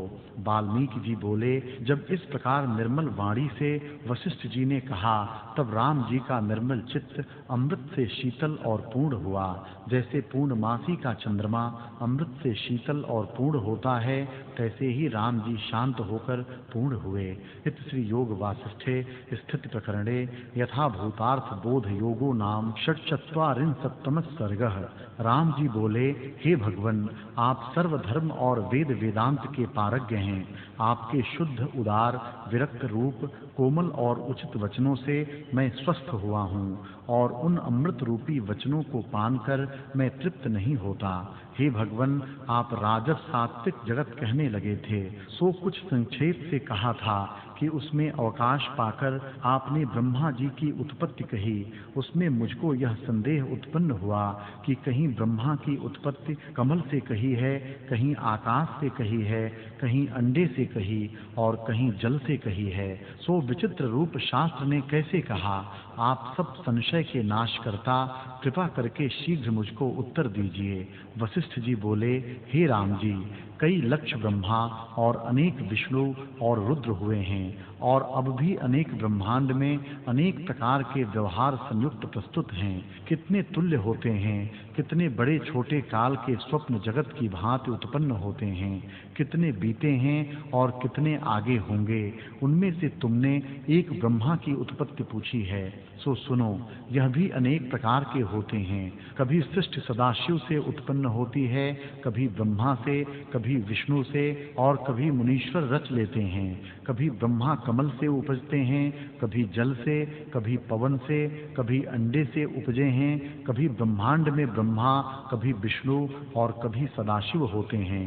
कभी सृष्टि में पर्वत उपजते हैं और कभी मनुष्यों से और कभी वृक्षों से पूर्ण होती है। सृष्टि की उत्पत्ति भी अनेक प्रकार से होती। किसी ब्रह्मांड में मृत्यु का भय होता है, कभी पाषाणमय होती है, कभी मांसमय होती है, कभी सुवर्णमय होती है। कई सृष्टियों में 14 लोक हैं। किसी सृष्टि में कई लोक हुए हैं और किसी सृष्टि में ब्रह्मा नहीं हुए। इसी प्रकार अनेक सृष्टि चिदाकाश ब्रह्म तत्व से फूरी है और फिर लय हुई है। जैसे समुद्र में तरंग उपजकर लय होते हैं, तैसे ही आत्मा में अनेक सृष्टि उपजकर लय हो जाती है। जैसे मरुस्थल में मृतृष्णा की नदी भासती है और पुष्प में सुगंध होता है, तैसे ही परमात्मा में जगत है। जैसे सूर्य की किरणों में तसरेणु भासते हैं और उनकी संख्या नहीं कही जाती। यदि कोई ऐसा समर्थ भी हो कि उनकी संख्या करे, परंतु ब्रह्म तत्व में जो सृष्टि फुर्ती है उनकी संख्या वह भी न कर सकेगा।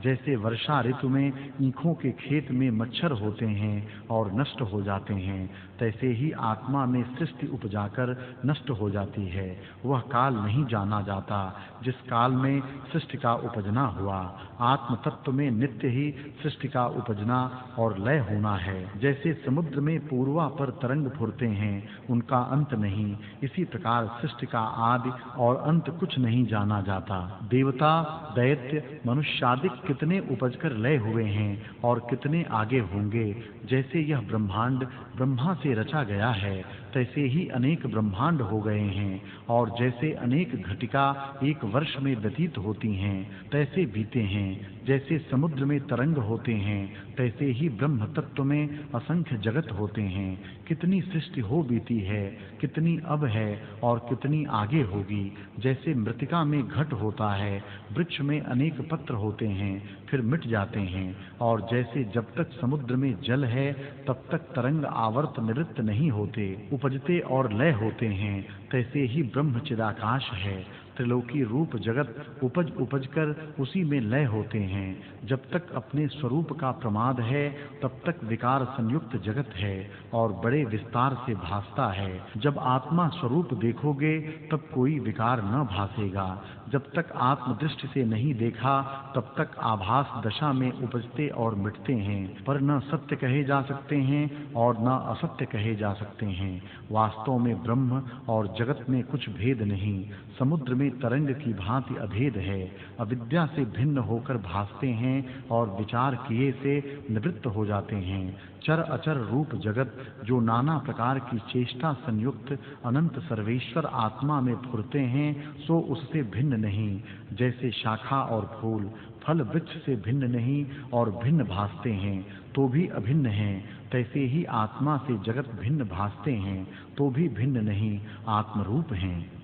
हे राम जी, मैंने तो तुमसे चतुर्दश भुवन संयुक्त सृष्टि कही है। उनमें कोई अल्प रूप है और कोई बड़ी है, पर सब परमात्मा आकाश में उपजती है और वही रूप है। ब्रह्म तत्व से कभी प्रथम ब्रह्म आकाश उपजता है और प्रतिष्ठा पाता है, फिर उससे ब्रह्मा उपजता है और उसका नाम आकाशज होता है। कभी प्रथम पवन उपजता है और प्रतिष्ठित होता है, फिर उससे ब्रह्मा उपजता, सो वायुज कहता है। कभी प्रथम जल उत्पन्न होता है, उससे ब्रह्मा उपजकर जलज नाम होता है। और कभी प्रथम पृथ्वी उत्पन्न होके विस्तार भाव को प्राप्त होती है और उससे ब्रह्मा उपजता है और पार्थिव उसका नाम होता है। एवं अग्नि से उपजता है, तब अग्निज नाम पाता है। हे राम जी, यह पंचभूत से जो ब्रह्मा की उत्पत्ति हुई, वह तुमसे कही। जब चार तत्व पूर्ण होते हैं और पंचम तत्व सबसे बढ़ता है, तब उससे प्रजापति उपजकर अपने जगत को रचता है। और कभी ब्रह्म तत्व से आप ही फुर आता है। जैसे पुष्प से सुगंध फुर आती है, तैसे ही ब्रह्मा जी उपजकर पुरुष भावना से पुरुष रूप स्थित होता है और उसका नाम स्वयंभू होता है। कभी पुरुष जो विष्णुदेव है, उसकी पीठ से उपजता है, कभी नेत्र से प्रकट होता है और कभी नाभि से उत्पन्न होता है, तब प्रजापति नेत्रज पद्मज नाम होता है। वास्तव में सब माया मात्र है और स्वप्नवत मिथ्या रूप हो सत्य हो भासता है। जैसे मनोराज की सृष्टि भास आती है, तैसे ही यह जगत है। और जैसे नदी में तरंग अभिन्न रूप फुरते हैं, तैसे ही आत्मा में अभेद जगत फुरता है। वास्तव में दूसरा कुछ नहीं है। जब शुद्ध सत्ता का आभास संवेदन फुरता है, तब वही जगत रूप हो भासता है। जैसे बालक के मनोराज में सृष्टि फुरती है, सो वास्तव में कुछ नहीं होती, तैसे ही यह है। कभी शुद्ध आकाश में मनन कला फुरती है, उससे अंडा उपजता है और अंडा से ब्रह्मा उपज आता है। और कभी पुरुष विष्णु देव जल में वीर्य डालता है, उससे पद्म उपजता है और उसी पद्म से ब्रह्मा प्रकट होते हैं। और कभी सूर्य से फुर आते हैं। इसी प्रकार विचित्र रूप रचना ब्रह्म पद से उपजी है और फिर लय हो जाती है। तुम्हारे दिखाने के निमित्त मैंने अनेक प्रकार की उत्पत्ति कही है, पर वह सब मन के फुरने मात्र है और कुछ नहीं। हे राम जी, तुम्हारे प्रबोध के निमित्त मैंने सृष्टि का क्रम कहा है, पर इसका रूप मनोमात्र है, उपज उपज कर लय हो जाता है। फिर दुख सुख अज्ञान ज्ञान बंधन मोक्ष होते हैं और मिट जाते हैं। जैसे दीपक का प्रकाश उपजकर नष्ट हो जाता है, तैसे ही देह उपजकर नष्ट हो जाते हैं। काल की न्यूनता और विशेषता यही है कि कोई चिरकाल पर्यंत रहता है और कोई शीघ्र ही नष्ट हो जाता है, परंतु सभी विनाश रूप हैं। ब्रह्मा से आदि कीट पर्यंत जो कुछ आकार भासता है, वह काल के भेद को त्याग कर देखो कि सब नाश रूप है। कभी सत्ययुग, कभी त्रेता युग, कभी द्वापर और कभी कलयुग फिर आते और जाते हैं। इसी प्रकार काल का चक्र भ्रमता है। मनवंतर का आरंभ होता है और काल की परंपरा व्यतीत होती है। जैसे प्रातः काल से फिर प्रातः काल आता है, तैसे ही जगत की यही गति है। अंधकार से प्रकाश होता है और जगत ब्रह्म तत्व से स्फुरण रूप होकर फिर लीन होता है। जैसे तप्त लोहे से चिंगारी उड़ती है, सो लोहे में ही होती है, तैसे ही यह सब भाव चिदाकाश से उपजता है और चिदाकाश में ही स्थित है। कभी अव्यक्त रूप होता है और कभी प्रकट होता है। जैसे समुद्र में तरंग और वृक्ष में पत्र होते हैं, तैसे ही आत्मा में जगत है। और जैसे नेत्र दूषण से आकाश में दो चंद्रमा भासते हैं, तैसे ही चित्त के फुरने से आत्मा में जगत भासते हैं और उसी में स्थित और लय होते हैं। जैसे चंद्रमा की किरणें उत्पन्न और स्थित होकर लय होती हैं, तैसे ही आत्मा में जगत है। सो स्वरूप से कहीं आरंभ नहीं होता, मन के फुरने से भासता है। हे राम जी, आत्मा सर्वशक्ति है। जो शक्ति उससे फुरती है, वह उसी का रूप हो भासती है। सब जगत असत्य रूप है। जिसके चित्त में महाप्रलय की भांति असत्य का निश्चय है, वह पुरुष फिर संसारी नहीं होता, स्वरूप में लगा रहता है। ऐसे महात्मी ज्ञानवान की दृष्टि में सर्व ब्रह्म का निश्चय होता है। हमको यही निश्चय है कि संसार नहीं, सर्व ब्रह्म दत्त ही है और सदा विद्यमान है। अज्ञानी को जगत सत्य भासता है, सो फिर उपजकर नष्ट होता है। स्वरूप विनशने से नष्ट नहीं होता, परंतु अज्ञानी जगत को असत्य नहीं जानते, सदा स्थित जानते हैं, उससे नष्ट होते हैं। जगत के सब पदार्थ विनाश रूप हैं, परंतु दृश्य से जगत असत्य नहीं भासता। जिन पदार्थों की सत्यता दृढ़ हो गई है, वे नाशवान हैं, कुछ न रहेगा। पदार्थ सत्य भासता है, कोई असत्य भासता है। इस जगत में ऐसा कौन पदार्थ है जो कलना से विस्तार रूप ब्रह्म में न बने। यह जगत महाप्रलय में नष्ट हो जाता है और फिर उत्पन्न होता है। जन्म और मरण होता है और सुख दुख दिशा आकाश मेघ पृथ्वी पर्वत सब फिर उपज आते हैं। जैसे सूर्य की प्रभा उदय अस्त को प्राप्त होती रहती है, तैसे ही सृष्टि उदय अस्त होती भासती है। देवता और दैत्य लोकांतर क्रम होते हैं और स्वर्ग मोक्ष इंद्र चंद्रमा नारायण देव पर्वत सूर्य वरुण अग्नि आदिक लोकपाल फिर होते हैं। सुमेरु आदिक स्थान फुर आते हैं और तम रूपी हस्त को भेदने को सूर्य रूप केसरी सिंह उपज आते हैं। स्वर्ग इंद्र अप्सरागण अमृतमय होते हैं और धर्म अर्थ काम मोक्ष क्रिया कर्म शुभ अशुभ रूप आते हैं और यज्ञ दान होम आदि सर्व क्रिया संयुक्त संसारी जीव होते हैं। शुभ कर्म करने वाले स्वर्ग में विचरते हैं और सुख भोगते हैं, पर पुण्य के छीड़ हुए गिरा दिए जाते हैं और मृत्यु लोक में आते हैं। इस प्रकार कर्म करते उपजते और नष्ट होते हैं। स्वर्ग रूपी कमल में इंद्र रूपी भौरा है, जो स्वर्ग कमल की सुगंध को लेने आता है। जितना पुण्य कर्म क्रिया होती है, उतने काल सुख भोग कर नष्ट हो जाते हैं और सत्ययुग आदिक युग और सब देश काल क्रिया दिव्य जीव उपज आते हैं। जैसे कुलाल चक्र से बासन बनाता है, तैसे ही चित्त कला फुरने से जगत के अनेक पदार्थों को उत्पन्न करती है। जीव संयुक्त सुंदर स्थान होते हैं और फिर नष्ट हो जाते हैं। असत्य मात्र जगत जाल जीव से रहित शून्य मसान हो जाता है और कुलाचल पर्वत के आकारवत मेघ जल की वर्षा करते हैं। उसमें जीव बुदबुदे रूप होकर स्थित होते हैं। 12 सूर्य उदय होते हैं। शेष नाग के मुख से अग्नि निकलती है, उससे सब जगत दग्ध हो जाता है और फिर अग्नि की ज्वाला शांत हो जाती है।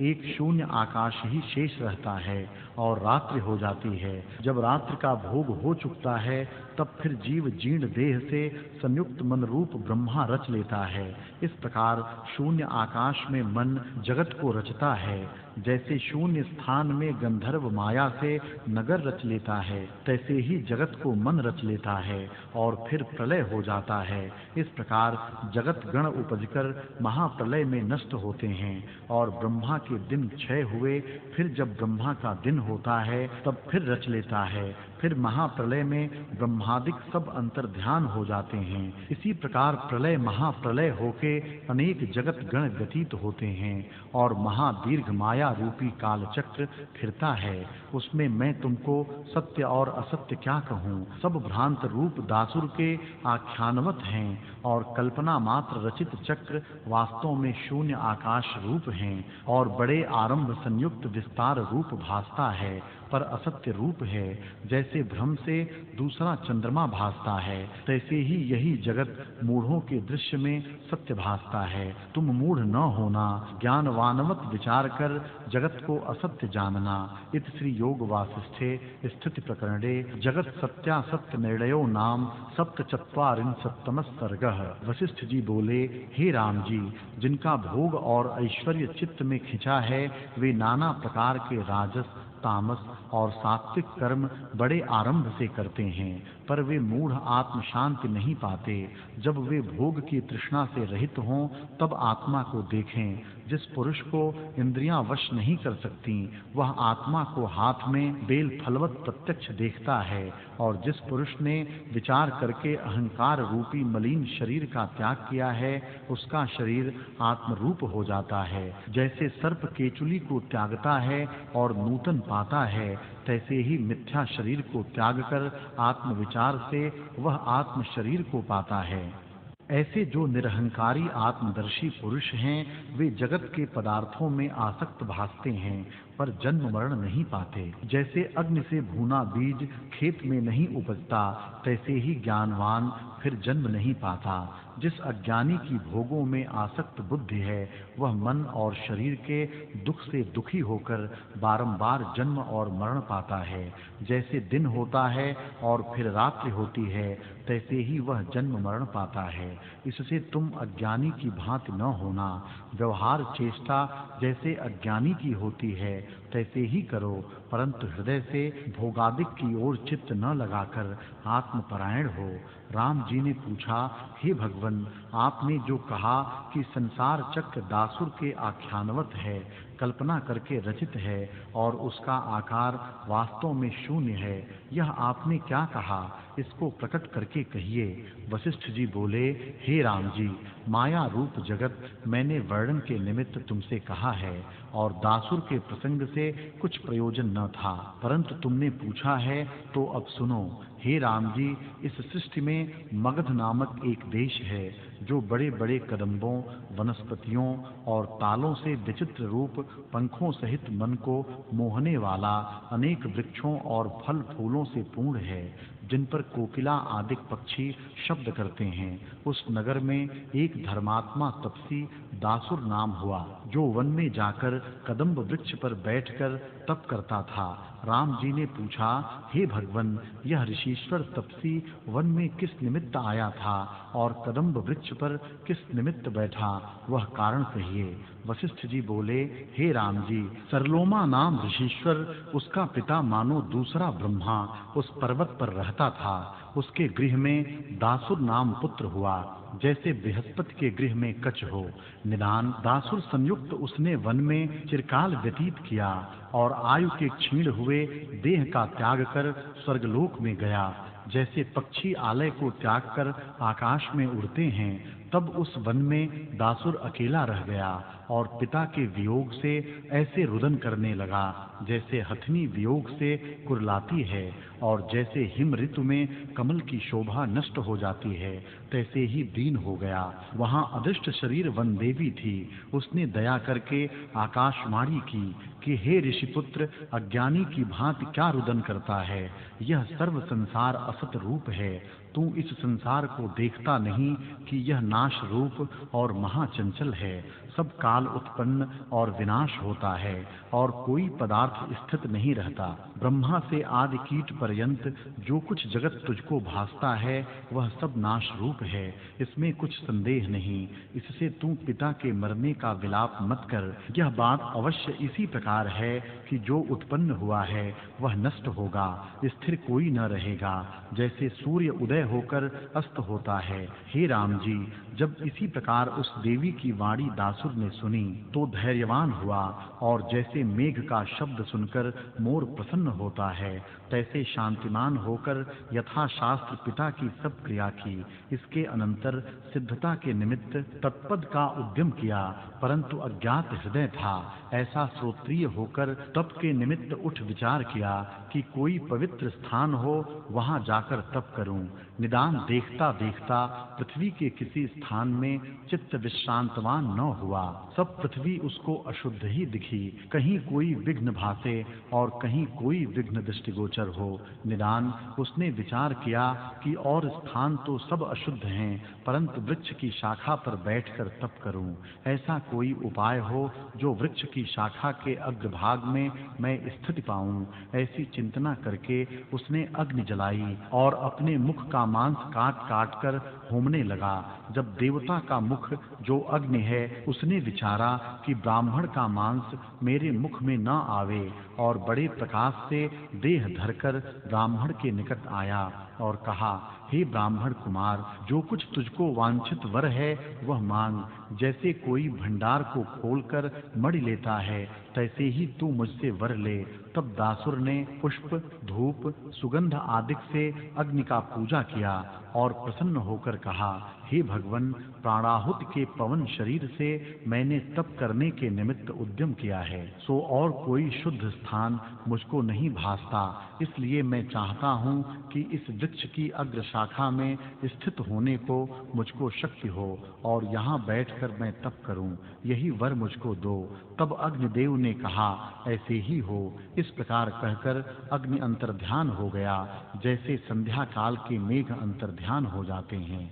तब वर पाके ब्राह्मण कुमार ऐसा प्रसन्न हुआ जैसे पूर्णमासी का चंद्रमा पूर्ण कलाओं से प्रसन्न होता है और चंद्रमा के प्रकाश को पाकर कमलिनी शोभित होती है, तैसे ही वर पाके वह शोभित हुआ।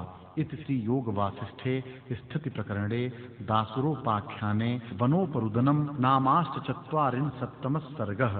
वशिष्ठ जी बोले, हे राम जी, इस प्रकार वर को पाकर दासुर कदम्ब वृक्ष की टास पा, जो अद्भुत और बड़ा सुंदर था और जिसका पत्र आकाश में लगता था, जा बैठा। जो उसने दिशा का चंचल रूप कौतुक देखा कि दृश्यमान मानो चंचल पुतली है। श्याम आकाश उसका शीश है, श्याम केश ही प्रकाश रूप है, पाताल उसके चरण हैं, मेघ रूपी वस्त्र है और पुण्यवत गौर अंग है। ऐसी दृश्य रूपी एक स्त्री है। समुद्र कैलाश जिसके भूषण हैं, प्राण रूपी फुरने से चलती है, मोह रूपी शरीर है, वनस्पति रोम है, सूर्य चंद्रमा उसके कुंडल हैं, पर्वत कड़े हैं, पवन प्राण वायु है, दिशा हस्त हैं, समुद्र आरसी है, सूर्यादिक उष्णता उसका पित्त है और चंद्रमा कफ है। ऐसी त्रिलोकी रूप एक पुतली है। इति श्री योग वासिष्ठे स्थिति प्रकरणे दासुरोपाख्याने अवलोकनम नामैकोन 50 सर्गः। वशिष्ठ जी बोले, हे राम जी, कदम्ब वृक्ष के ऊपर स्थित होकर वह तप करने लगा, इसलिए उसका नाम कदम्ब तपासुर हुआ। एक क्षण उसने दिशा को देख वहां से वृत्ति को खींचा और पद्मासन बांधकर मन को एकाग्र किया। दासुर परमार्थ पद से अज्ञात था, इसलिए कर्म में स्थित था और फल की ओर उसका मन था। मन से उसने यज्ञ का आरंभ किया और जो कुछ सामग्री की विधि थी वह सब यथाशास्त्र मन से ही की और 10 वर्ष मन में व्यतीत किए। उसने सब देवताओं का पूजन किया और गोमेध, अश्वमेध, नरमेध सब यथाविधि संयुक्त मन से किए और ब्राह्मणों को बहुत दक्षिणा दी। इस प्रकार समय पाकर उसका अंतःकरण शुभ हुआ और आत्मपद में निर्मल चित्त से स्थित हुआ। बलात्कार से उसके हृदय में ज्ञान प्रकाशित होकर आत्मा के आगे के मलिन वासना का जो आवरण था नष्ट हो गया और जैसे शरत काल में तड़ाग निर्मल होता है तैसे ही मुनीश्वर का चित्त संकल्प से रहित हुआ।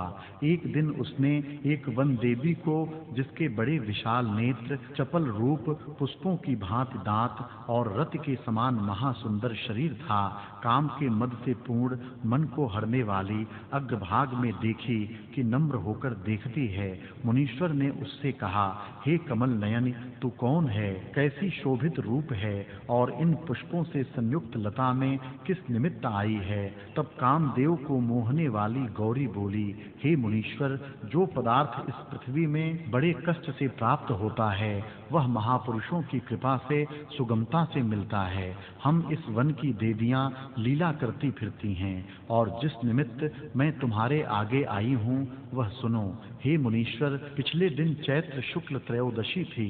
उस दिन इंद्र के नंदन वन में उत्साह हुआ था। सब वन देवियां एकत्र होकर त्रिलोकी से आईं और सब पुत्रों संयुक्त पुष्पों से बड़े विलास क्रीड़ा करती थीं, पर मैं अपुत्र थी, इस कारण मैं दुखित हुई और उस दुख को दूर करने के लिए तुम्हारे पास आई हूँ। तुम अर्थ के सिद्ध करता हो और बड़े वृक्ष पर स्थित हो।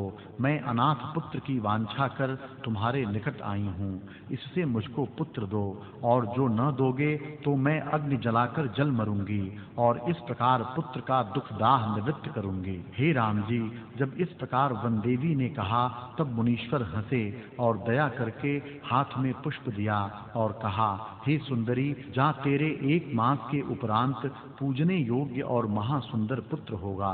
परंतु तूने जो इच्छा धारी थी कि जो पुत्र प्राप्त न होगा तो जल मरूंगी, इससे अज्ञानी पुत्र होगा, पर यत्न से उसको ज्ञान प्राप्त होगा।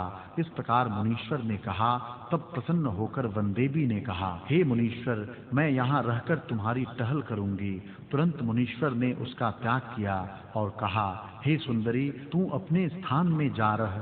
तब वह वन देवियों में जा रही और समय पाके उसके पुत्र उत्पन्न हुआ। जब वह 10 वर्ष का बालक हुआ तब वह उसे मुनीश्वर के निकट ले आई और पुत्र संयुक्त प्रणाम करके पुत्र को मुनीश्वर के आगे रखकर कहा, हे भगवन, यह कल्याण मूर्ति बालक तुम हम दोनों का पुत्र है। इसको मैंने संपूर्ण विद्या सिखाकर परिपक्व किया है और अब वह सबका वेत्ता हुआ है, परंतु केवल ज्ञान इसे प्राप्त नहीं हुआ, जिससे इस संसार यंत्र में फिर दुख पावेगा। इसलिए आप कृपा करके इसको ज्ञान उपदेश करो। हे प्रभो, ऐसा कौन कुलीन है जो अपने पुत्र को मूर्ख रखना चाहे। हे राम जी, जब इस प्रकार देवी ने कहा तब मुनीश्वर बोले, तुम उसको यहाँ छोड़े जाओ। तब वह देवी उसको छोड़कर चली गई। बालक पिता के पास रहा और बड़े यत्न से उसको ज्ञान की प्राप्ति हुई। मुनीश्वर ने नाना प्रकार के उक्त आख्यान, इतिहास और अपने दृष्टांत कल्प कर चिरपर्यंत पुत्र को जगाया और वेदांत का निश्चय अनुद्वेग होकर उपदेश किया। विस्तार पूर्वक कथा के क्रम, जो अनुभव और बड़े गूढ़ अर्थ हैं वे भी कहे, और जो अपने अनुभववश से प्रत्यक्ष था सो भी बल करके उपदेश किया कि जिससे वह जागा और शांत आत्मा हुआ। तब तो जैसे मेघ के शब्द से मोर प्रसन्न होता है, तैसे ही वह बालक प्रसन्न हुआ। इत श्री योग वासिष्ठे स्थिति प्रकरणे दासुर सुत बोधन नाम 55 सर्गः। वशिष्ठ जी बोले, हे राम जी, उसी समय मैं भी कैलाश वाहिनी गंगा के स्नान के निमित्त अदृष्ट शरीर संयुक्त आकाश की वीथी में सप्तर्षियों के मंडल से चला जाता था। जिस वृक्ष पर वह बैठा था, जब उसके पीछे मैं आया तो कुछ शब्द सुना कि उस वृक्ष के ऊपर से शब्द होता है। मूदे कमल में भौरे के शब्दवत कोई इस प्रकार कहता है कि हे पुत्र सुन, मैं तुझसे वस्तु के निरूपण के निमित्त एक आश्चर्यमय आख्यान कहता हूँ। महापराक्रमी और त्रिलोकी में प्रसिद्ध श्वेतथ नामक एक राजा है, जो बड़ा लक्ष्मीवान जगत की रचना क्रम करता है। सब मुनि जो जगत के बड़े नायक हैं, वे भी उत्तम चूड़ामणि करके उसको शीश में धरते हैं, और वह असंख्य कर्म और नाना प्रकार के आश्चर्य व्यवहार करता है। उस महात्मा पुरुष को त्रिलोकी में किसी ने वश नहीं किया। सहस्रों उसके आरंभ हैं और सुख और दुख देने वाला है। उसके आरंभों की संख्या कुछ नहीं कही जाती। जैसे समुद्र के तरंगों की कुछ संख्या नहीं कही जाती, तैसे ही उसके आरंभ हैं, और उसका पराक्रम किसी शस्त्र अस्त्र और अग्नि से नष्ट नहीं होता। जैसे आकाश को मुष्टि प्रहार से तोड़ नहीं सकते, तैसे ही वह है। उसकी विस्तृत भुजा है और लीला करके आरंभ रचता है। उसके आरंभ को कोई दूर नहीं कर सकता। इंद्र, विष्णु और सदाशिव भी समर्थ नहीं हैं।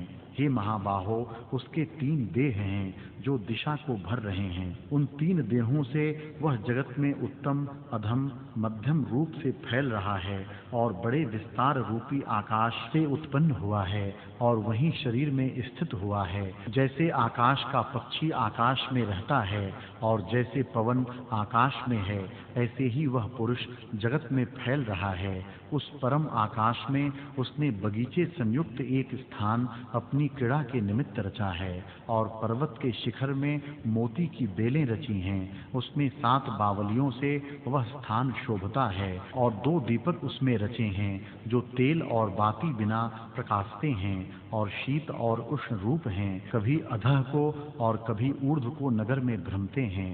उसने मूर्ख मनुष्य भी रचे हैं। कोई ऊर्ध्व में स्थित है, कोई मध्य में और कोई अधः में स्थित है। कोई दीर्घ काल में नष्ट होते हैं, कोई शीघ्र ही नष्ट हो जाते हैं।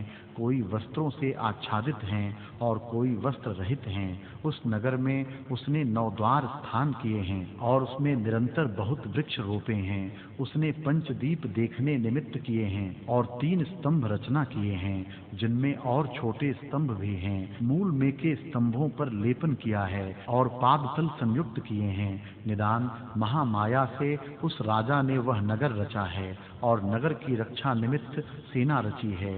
एक नीति देखने वाले यक्ष हैं। विवरक गण से वे चलते नाना प्रकार की क्रीड़ा करते हैं। उन शरीरों से वह सब ठौर में विचरता है।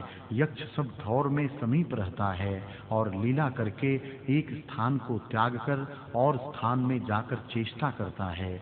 कभी इच्छा होती है तब चंचल चित्त से भविष्यतपुर को रचकर उसमें स्थित होता है, और कभी भय से वेष्टित हुआ वहां से उठ आता है और वेग करके गंधर्व नगर रचता फिरता है। जब इच्छा करता है कि मैं उपजूं तब उपज आता है, और जब इच्छा करता है कि मैं मर जाऊं तब मर जाता है। जैसे समुद्र में तरंग उपजते हैं और फिर लय हो जाते हैं, उसी प्रकार वह राजा बड़े व्यवहार करता है और बारंबार रचना करके कभी आप ही रुदन करने लगता है कि मैं क्या करूं, मैं अज्ञानी दुखी हूं, और चित्त से आतुर होता है, और कभी विचार करके उदय होकर बड़ा स्थूल हो जाता है। जैसे वर्षा काल की नदी बढ़ती है, तैसे ही बढ़कर आपको सुखी मानता है, और विस्तार पाकर चलता फिरता है, और बड़े प्रकाश से प्रकाशता है। उस महीपत की बड़ी महिमा है, और उचित रूप होकर नगर में स्थित है।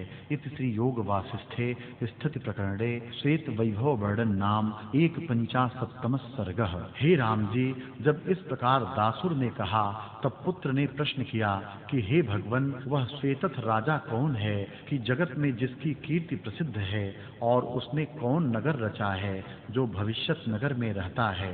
रहना तो वर्तमान में होता है, भविष्यत में कैसे रहता है, यह विरुद्ध अर्थ कैसे है। इन वचनों से मेरी बुद्धि मोहित हुई है।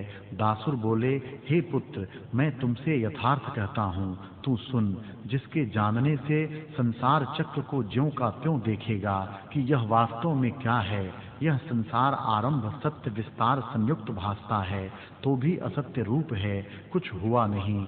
जैसे यह संसार स्थित है, तैसे मैं तुझसे कहता हूँ। यह आख्यान मैंने तुझसे जगत निरूपण के निमित्त कहा है। हे पुत्र, जो शुद्ध अचैत्य चिन्मात्र चिदाकाश है, उससे जो संकल्प उठा है, उस संकल्प का नाम श्वेतथ है। वह आप ही उपजता है और आप ही लीन हो जाता है। सब जगत उसका रूप जो बड़े विस्तार संयुक्त भासता है, और उसके उपजने से जगत उपजता और नष्ट होने से नष्ट होता है। ब्रह्मा, विष्णु, रुद्र, इंद्रादिक सब उसके अवयव हैं। जैसे वृक्ष के अंग टास होते हैं और पर्वत के अंग शिखर होते हैं, तैसे ही उसके अंग शून्य आकाश में हैं। उससे यह जगत रूपी नगर रचा है। प्रतिभास के अनुसंधान से वही चित्तकला विरंचि पद को प्राप्त हुआ है। चतुर्दश स्थान जो कहे हैं, वे विस्तार संयुक्त चतुर्दश लोक हैं, और वन, बगीचे, उपवन संयुक्त पर्वत, महाचल, मंदराचल, सुमेरु आदि क्रीड़ा के स्थान हैं। उष्ण शीत जो दो दीपक तेल बाती बिना कहे हैं, वे सूर्य और चंद्रमा हैं, जो जगत रूपी नगर में अधः ऊर्ध्व को प्रकाशते हैं। सूर्य की किरणों का जो प्रकाश है, वही मानो मोती के तरंग फुरते हैं। और क्षीर जल आदि जो 7 समुद्र हैं, वे बावलियां हैं। उसमें जीव व्यवहार करते लेते देते अधः ऊर्ध्व को जाते हैं, पुण्य से स्वर्गलोक में जाते हैं और पाप से नरक में चले जाते हैं। जगत में संकल्प से जो क्रीड़ा के निमित्त उसने विवर गण रचे हैं, वे देह हैं। कोई देवता होकर ऊर्ध्व स्वर्ग में रहते हैं, कोई मनुष्य होकर मध्य लोक में रहते हैं, और कोई दैत्य होकर नागलोक आदि पाताल में रहते हैं। पवन रूपी प्रवाह से समस्त यंत्र चलते फिरते हैं। अस्थि रूपी उनमें लकड़ियां हैं और रक्त मांस लेपन किए हैं। कोई दीर्घ काल में और कोई शीघ्र ही नष्ट हो जाते हैं। शीश पर केश श्याम वस्त्र हैं, और कर्ण, नासिका, नेत्र, जिह्वा और मूत्र पुरीष के स्थान हैं। लिंग, इंद्रिय और गुदा ये 9 द्वार हैं, जिनसे निरंतर पवन चलता है। शीत उष्ण रूप प्राण अपान हैं। नसिका आदिक उसके झरोखे हैं। भुजा रूप गलियां हैं, और पंच दीपक पंच इंद्रियां हैं। हे महाबुद्धिमान, ये सर्व संकल्प रूपी माया से रचे हैं। अहंकार रूपी यक्ष हैं। महाभय का स्थान यह अहंकार से होता है, और देह रूपी विवरगण अहंकार रूपी यक्ष संयुक्त विचरते हैं। वे असत्य रूप हैं, परंतु सत्य होकर इसके साथ क्रीड़ा करते हैं। जैसे भांड में बिलाव, बाबी में सर्प और बांस में मोती हैं, तैसे ही देह में अहंकार है, जो क्षण में उदय होता है और क्षण में शांत हो जाता है। दीपकवत भेद रूपी गृह में संकल्प उठता है, जैसे समुद्र में तरंग उठते हैं और भविष्यत नगर भासता है। सुन, अपना कोई स्वार्थ चितौता है कि यह कार्य इस प्रकार करूंगा और फलाने दिन इस देश में जाऊंगा, तो जैसे चितौता है तैसे ही भास आता है, और उसमें जो प्राप्त होता है, जब तक दुर्वासना है तब तक अनेक दुख होते हैं, और यह दुष्ट मन अहंकार से स्थूल हो जाता है, और संकल्प से रहित हुए शीघ्र ही इसका नाश होता है। जब तू संकल्प नाश करेगा, तब शीघ्र ही कल्याण पावेगा। अपना संकल्प उठकर आप ही को दुखदायक होता है। जैसे बालक को अपने परछाई में वैताल कल्पना होती है और आप ही भय पाता है, तैसे ही अपना संकल्प अनंत दुखदायक होता है। उससे सुख कोई नहीं पाता। संपूर्ण जगत विस्तार संकल्प से होता है, और आत्मा की सत्ता से बढ़ता और फिर नष्ट हो जाता है।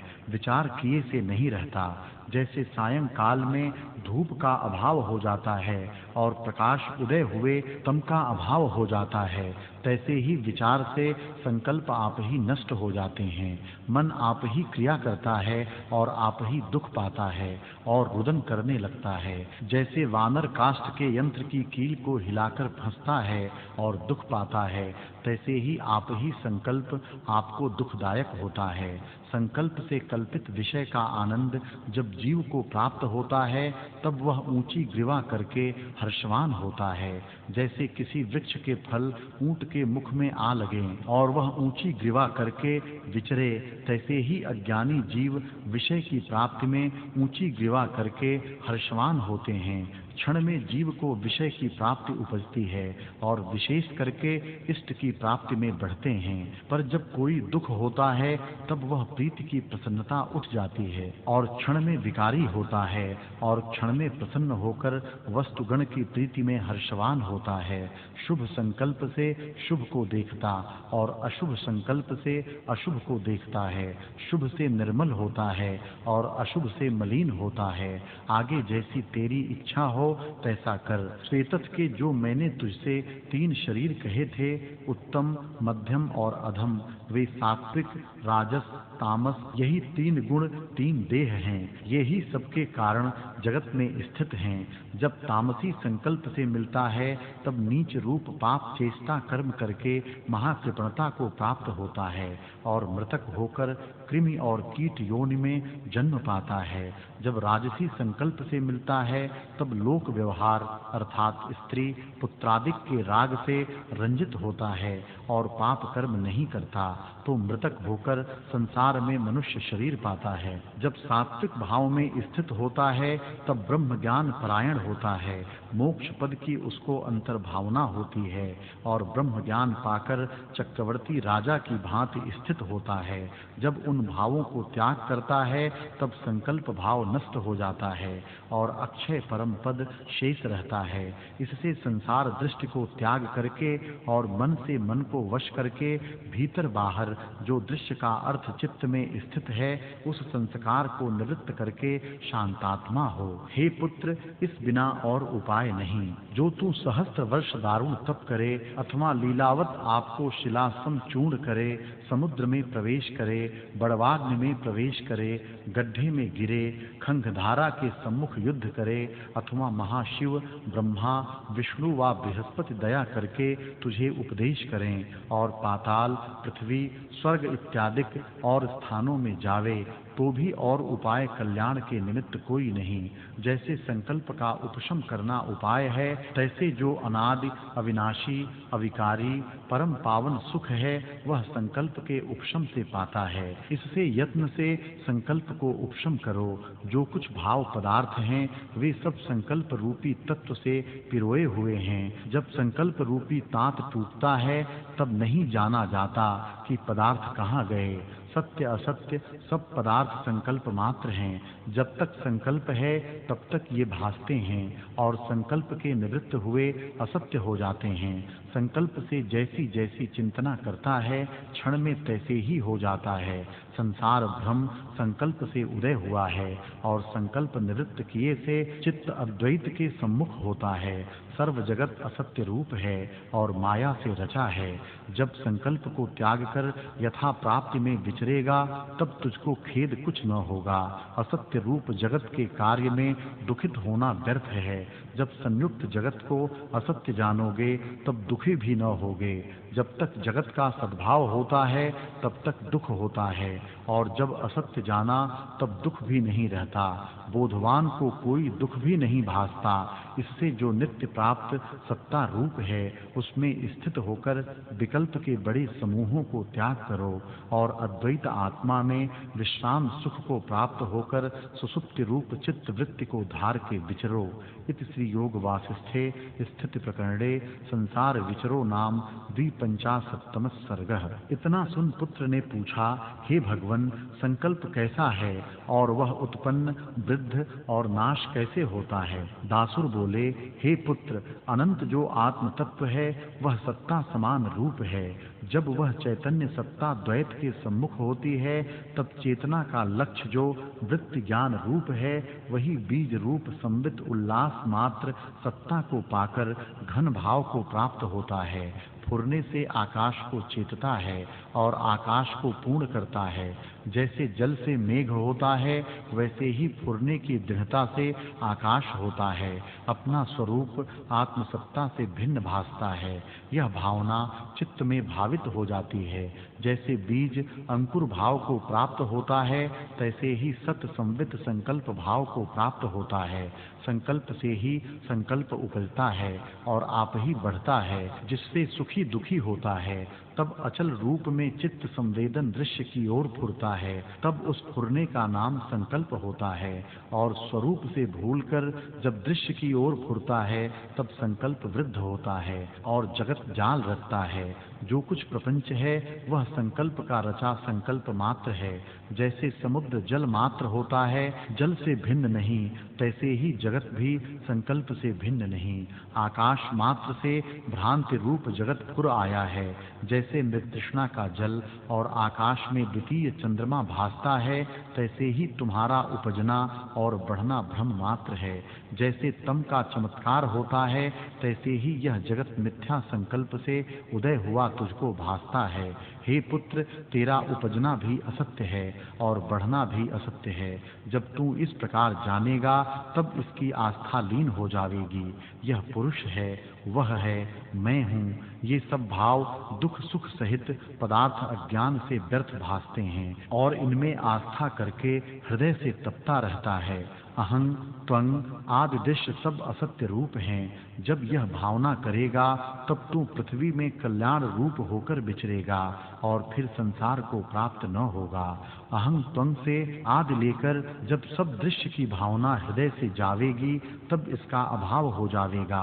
हे पुत्र, फल को तोड़कर मर्दन करने में भी कुछ यत्न होता है, परंतु आप से सिद्ध और भवमात्र संकल्प के त्याग करने में कुछ यत्न नहीं। फूल के ग्रहण करने में भी यत्न है, क्योंकि हाथ का स्पंद होता है, पर इसमें जो कुछ भाव रूप है वह है नहीं, तो उसको त्यागने में क्या यत्न है। इससे कुछ है नहीं। इस दृश्य प्रपंच से विपर्य भाव करना कि न मैं हूँ न जगत है। जिस पुरुष ने इस दृश्य जगत का सद्भाव संकल्प नाश किया है वह शांति रूप होता है। यह संकल्प तो एक निमेष में लीला से जीत लेता है। भाव रूप जो आत्मसत्ता है उसमें जब अपना आप उपशम करे तब स्वस्थ होता है। जो शुद्ध मन से मन को छेदेगा वह आत्म तत्व में स्थित होगा। इसमें क्या यत्न है। संकल्प से उपशम हुए जगत उपशम होता है और संसार के सब दुख मूल से नाश हो जाते हैं। संकल्प, मन, बुद्धि, जीव, अहंकार आदि जो सब नाम हैं ये भेद कहने मात्र हैं। इनके अर्थ में कुछ भेद नहीं। जो कुछ दृश्य प्रपंच जाल है वह सब संकल्प मात्र है। संकल्प के अभाव हुए कुछ नहीं रहता। इससे संकल्प को हृदय से काटो। आकाश की भांति जगत शून्य है। जैसे आकाश में नीलता भ्रांति से भासती है तैसे ही यह जगत असत्य विकल्प से उठा है। संकल्प और जगत दोनों असत्य हैं, इससे सब असत्य रूप है। असत्य रूप संकल्प ने यह सब सिद्ध किया है। इसकी भावना में आस्था करनी मिथ्या है। जब ऐसे जाना तब इष्ट रूप किसको जाने, वासना किसकी करें और अनिष्ट किसको जाने। तब सब वासना नष्ट हो जाती है और वासना के नष्ट हुए सिद्धि प्राप्त होती है। हे पुत्र, जो यह जगत सत्य होता तो विचार किए से भी दृष्टि आता, सो तो विचार किए से इसका शेष कुछ नहीं रहता। जैसे प्रकाश के देखे से तम दृष्टि नहीं आता, तैसे ही विचार कर देखे से जगत सत्य नहीं भासता। इससे यह अविचार से सिद्ध है, असत्य रूप है और बुद्धि की चपलता से भासता है। जिस पुरुष को जगत भावना उठ गई है उसको जगत के सुख दुख स्पर्श नहीं करते।